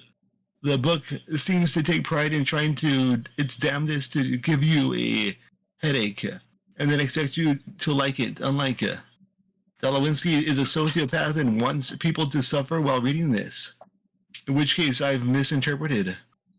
House of Leaves gives off the impersonation of modern art experiment. Daring, you say, is pointless even if it flips whole paragraphs. Not to mention the convoluted narrative which it can be described in more detail by someone who liked this book. However, I will say this. It's interesting to note how I stopped caring about the core of the story as soon as it narrator explained that it never happened, which he does right in the beginning. So this isn't a spoiler.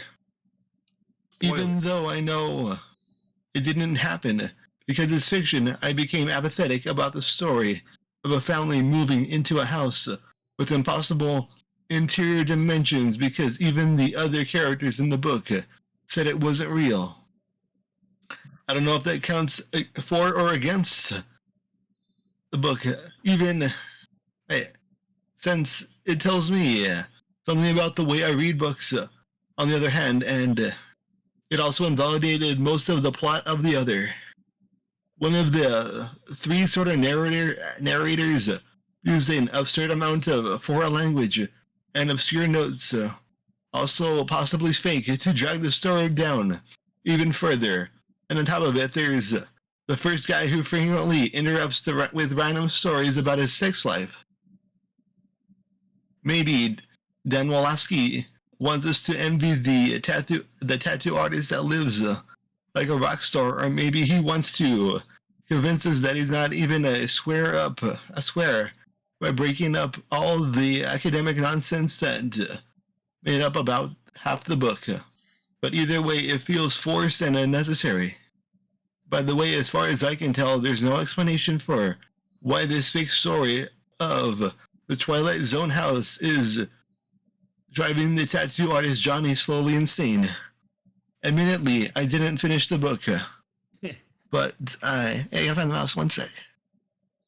But I haven't found an explanation elsewhere, and it's probably another one of those things that the artist left so deliberately obtuse that scholars and intellectuals can argue about it for the rest of time.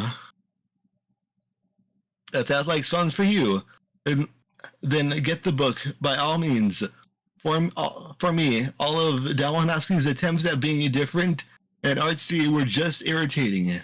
When I get a book, I want to read it, not juggle around, because the sideways words are supposed to represent the characters walking up the walls or something. By the way, did you notice how I underlined the house and bolded every time in the review?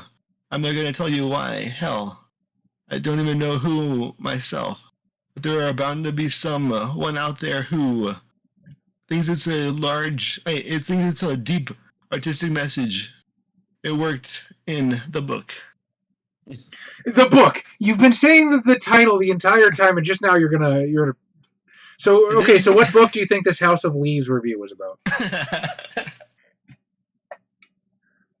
It's kind of funny because so the book is House of Leaves. I personally haven't read the book, but it's in academia. It's a pretty popular book because I think it typically gets grouped in like postmodernist fiction with people like God, now I can't remember his name. The guy who wrote like Infinite Jest, where they're like books that kind of like challenge the way you read or handle books themselves. So like Infinite Jest has like literal pages of like footnotes and like digressions and stuff like that. And House of Leaves, it changes the printing on the book so that you literally have to like hold the book differently sometimes to read it. And of course, you know, these are statements on like how you actually interact with reading. And clearly this person didn't like it and thought like, oh, a book is a book. I shouldn't have to change the way I'm holding it. What a rube. This book tried to challenge me and I didn't like that.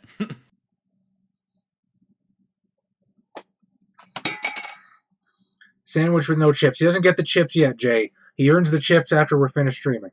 Yeah, Ain't got no chips, man. David Foster Wallace. All right, Josh, do you mind if I take one of the ones that you... Oh, no, it's you. So you're next. The one I was thinking of was House of Fire Leaves, not House of Leaves, so it's close but no cigar. That's the anime here. I want to read the Moby Dick one, but I think it might be too long. Yeah, I don't particularly care. I mean, this is what we're here for. Are we ending at midnight tonight, or are we going long tonight? Oh, we can end it at midnight. I don't mind doing the last one if we're going to stop it at midnight. Okay, go for it. Here, this one has like to me the person recommends alternative books at the end of this one, and the alternative recommendations I just think are funny. You will probably be able to guess this book. I think we already mentioned it. No, I never finished this set of books. Truth be told, I can't. They're awful and horribly written. For me, I found the author to be self-indulgent in his writing. I know many people are impressed that he made up the languages, races, the lands, etc. Quite frankly, big deal. Star Trek did it, as did Star Wars. I realize how many people say without this book we would not have modern Dungeons and Dragons style books, games, and many spin-offs. Again, I disagree. Just because they did it first didn't mean they did it best. There are many prolific fantasy writers out there that have written better books. The book is a 1,000-page walk to a volcano to toss in a ring that corrupts pretty much everyone that holds it. During our walk through the various lands, we hear the protagonist whine for 1,000 pages. I'm not worthy. I can't do it. It's too much. Blah, blah, blah. His friend is there to lift his spirits and sometimes literally the protagonist for the duration. Doesn't that just sound delightful? I don't. Everyone is known by multiple I don't names. sound delightful. Yeah, that's how they put it. Everyone is known by multiple names depending on who they encounter, which I found hard to follow as it was hard to keep the characters straight who were related since their names are variations of each other's. Blank, Blank, and Steve. There's Blank, Blank, and Beth. You get the idea. 99% of you out there will strongly disagree with me, and that's fine. I still think this book is just dull, boring, and just a plain old waste of time. There are many other great, fun fantasy novels out there I think you should try instead. I recommend Dragonlance The Chronicles, Dragonlance Legends Trilogy, Dragonlance The War of Lost Souls Trilogy, Forgotten Realms The Icewind Dale Trilogy. So he's a D&D fan that doesn't understand what tie-in fiction is. To me, the funny part, like, about that review, like, if you don't like Lord of the Rings, fine. But, like, I told you this, like, when we went to Gen Con, and Goodman Games had the Appendix N library set up where you could buy, like, old paperbacks of books mentioned in the second edition Dungeons Masters Appendix N. And a lot of those books had old advertisement printed on them talking about this book is better than that other big fantasy novel that everybody's reading. And chances are you don't know who any of those authors are. And I think it's for good reason. Even if you personally do not like, I'm just going to say it, J.R.R. Tolkien. There is a reason why he's Jay already guessed it, so it's fair game. Yeah. There's a good reason why he's one of the few authors that is legitimately discussed in academic context. And that's because he did so much for, like, not just fantasy, but, like, unique within literature itself. There's, like, so many things that he put in, from, like, his study in classics and philology and his incorporation of, like, his faith and his experiences in World War I that go into these novels that just add so much to them that somebody who basically pounded out words on the page for, like, a quick buck is going to have a hard time comparing to that, especially 80 years later, pretty much. And then this person just goes, you should just read the Dragonlance novels. They're better than these stupid books. And nothing wrong with the Dragonlance novels. I'm sure they're great books, but, like, it's like instead of reading this great piece of literature, why don't you go read some tie-in fiction? Yeah. The other thing is, like, I think there's a case to be made for the process of refinement. Tolkien wrote these books in the fucking 50s, and, best practices in the 50s. Oh, the 30s, really? Yeah. That's right, they were published in the 50s, if I'm not mistaken. Yes. So, okay, these books are goddamn near 100 years old. Now, best practices for fiction back then are not what best practices are now, and are not what best practices were in the 80s, and are not what best practices were in the 90s, and so on and so forth. So, you're going to read these books written in the 80s. They're better than this book that was written 60 years before that. It's like, do you understand what I'm saying? Like, you're not approaching this objectively.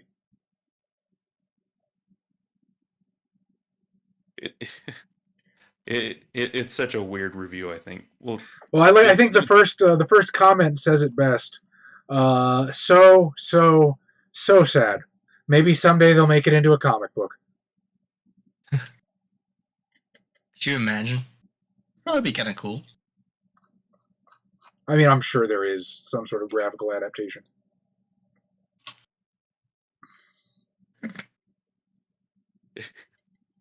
Just the also they were like Star Trek and Star Wars had world building, and it's like both of those came out in the 70s.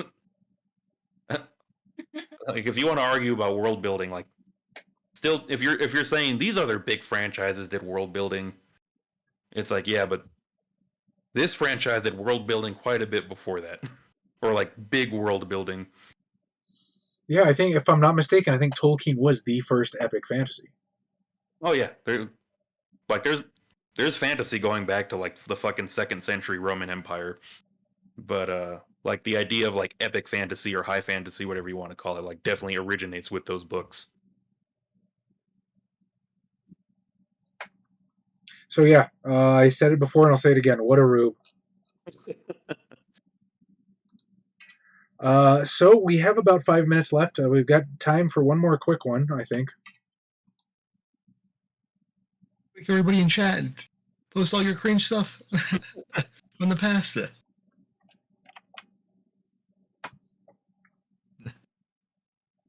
To answer your question, Daestra, like the idea that like you should like get rid of the old to make way for the new. I understand like wanting to give like newer aspiring authors like a chance, or like basically putting them in a place where people can get to like find them. But Barnes and Noble isn't the place to do that. Mostly because it's a business and they're gonna put stuff that they know sells.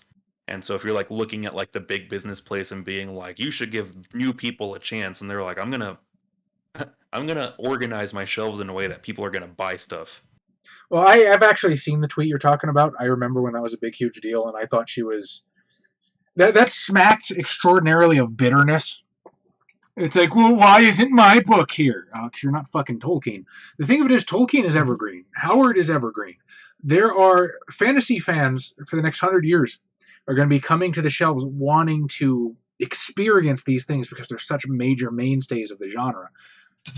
We who follow in those footsteps we're just not on that level. Now, there are plenty of people on the Barnes & Noble shelves that are newer, that are coming out, but like Josh says, it's a fucking business.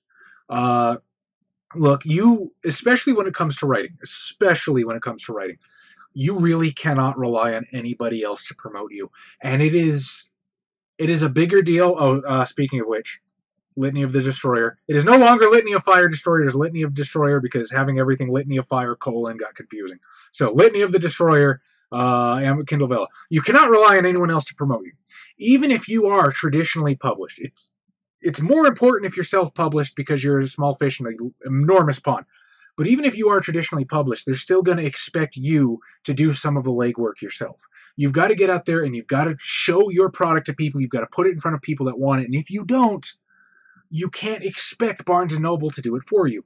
Because, and this was something I learned working on CAFCON. Back in the early days of CAFCON, I used to go to Gen Con, and I used to, rub elbows, and I'd hobnob with people from White Wolf, and I'd hobnob with people with Paizo, and be like, hey, you should promote us.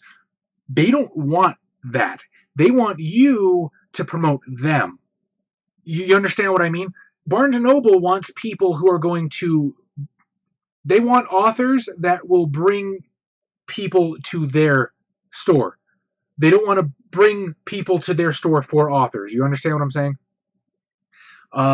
Because they want things that are going to sell. What I'm trying to get at is it's not Barnes & Noble's place to promote people.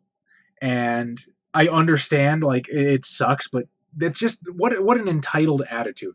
Feel like, oh, I should be on this. They should get rid of these major pillars of the genre so I can have my book here. It's like, get the fuck out of here. No, wait. Do your own promotion. And if you can get big enough, then you'll get on the shelf. And honestly, be grateful to be on the shelf for as long as you are. And the other thing is, again, going back to what Josh said, it's not just Barnes & Noble that decides what goes there. The publishers decide what goes there. Every single shelf in a major bookstore is bought and paid for by the big five fantasy publishers. So we're talking about like Random House, we're talking about Macmillan, we're talking about... I don't remember who and what has merged, so the actual list of people might be different. It's but down to 3 now. It's 3, really? Yeah. Okay, the big 3. Own. That whole store is carved up like fucking fiefdom. So it's not even Barnes & Noble deciding. 3 major publishers that basically publish all books in the English language. Like, they have like a bunch of small imprints, but I think it's down to 3 actual big umbrella corporations for people that aren't like self-published or indie published. Yeah. So the point of it is, you cannot just expect your work to be on the shelf just because somebody's dead and you're not, for a litany of reasons. If you want to make it as a writer, you have to promote yourself, and that's a bitch. That is an absolute bitch, especially in today's online ecosystem. It's hard, and a lot of the ways to do it involve filthy lucre. I get it. It sucks. It's a necessary evil. It's part of the job now. Also, a lot of those places, even Barnes and Noble has like new and like best-selling like sections of their bookstore. Yeah, but see, that's the thing. Like, you Yeah. have to get to that level before Barnes & Noble will give you space. They're not going to give you space to get you to that level. Is what I basically bloviated for half an hour to try and say. Yeah, but just like in general, like the idea that like we should get rid of the old to make way for the new. It's like it's like art in general is like built upon itself, and like the existence of something new does not invalidate, the value of something that was already established. Well, it's like I said, I know the exact tweet that Daestra was talking about. I've seen it, and it reeked to me of this sort of bitterness and entitlement. And it was basically because I believe it was a POC woman, and was like, "Oh, there's all these old dead white men on the shelves." But you had her book was on the shelf too. If memory serves, she had her book on the fucking shelf at Barnes and Noble, but you just had to look to find it. Whereas Tolkien had 5 different fucking things in box sets and little Boromir figurines and shit. It's like, and the thing is, like, even now, like Tolkien, like if you go to like a bookstore, sometimes his section is even smaller than like George R.R. Martin's. Oh yeah, that's true too. But it's like a thing of constant flux of like just like what they expect to sell a lot of to make a lot of money. That's just it. And like there are places that promote like new authors. It's just unless somebody's really into like reading new, especially like untested people. Yeah, like people not like untested, but like just people who like basically like new types of authors, like people writing about different experiences than what's been written about before. There's people who are going to look for it. I think are going to look for it. I think there is like a valid criticism of like only promoting older things, but of course, there's a difference between like a big business expecting a big business to act ethically and like expecting like an actual like place where people review fantasy to like not just talk about old stuff is different, I would say. I know I'm not articulating it the best I can, but I think I know what you're saying. And Mazzy, that's a good point, because I've often thought that just with the rise of technology, we have kept franchises and shit around for a lot longer than things used to be. I think media was very disposable, and it would come out very cyclically, and these things would be out. And, maybe like say Masters of the Universe, for instance. Masters of the Universe ran for what, like I think 2 years. It was really popular, and then it got cleared off the toy store shelves, and She-Ra hung around for a little while. But then what happened? The internet slowly brought it back. You can say that a lot of things like Netflix, like streaming services, YouTube. There's a lot of nostalgia keeping things alive, whereas in the 80s and the 70s, they really didn't have that. They had whatever they could get on VHS, whatever books they could buy at the store, and a lot of times it was companies just shoveling out the greatest new shiny thing. So I don't think it's necessary that our generation is geared towards that. I think the rise of technology has built up an ecosystem where media is less disposable to us. That's just me. I don't know if anybody feels differently. I talk a fucking lot. I'm sorry. I'm going to shut right the fuck up. You're good. You're good. No, but that makes sense. Like it's also like kind of changed the way like current generations listen to music, because now with like Spotify, Pandora, Apple Music, you have access to like every song ever just at flicking through, and so like there's still a lot of old songs that have found new popularity through that, and like apparently it's kind of caused like this weird like influx of like old songs just popping up and just kind of affecting newer generations. And it's kind of cool, but it definitely stands out because it's breaking up that order of things falling out of style. It's like, well, I hope you all appreciated those past 2 hours of Chaz and I monopolizing the conversation. Yeah, sorry about that. No. I tend to get in my ruts, and I just fucking go. And again, I apologize for interrupting, especially Josh, but everybody. I don't mean to do that. I was mostly joking that you and I were probably nerding out the hardest since we're talking about books. I do get Hey, excited that's about it. great.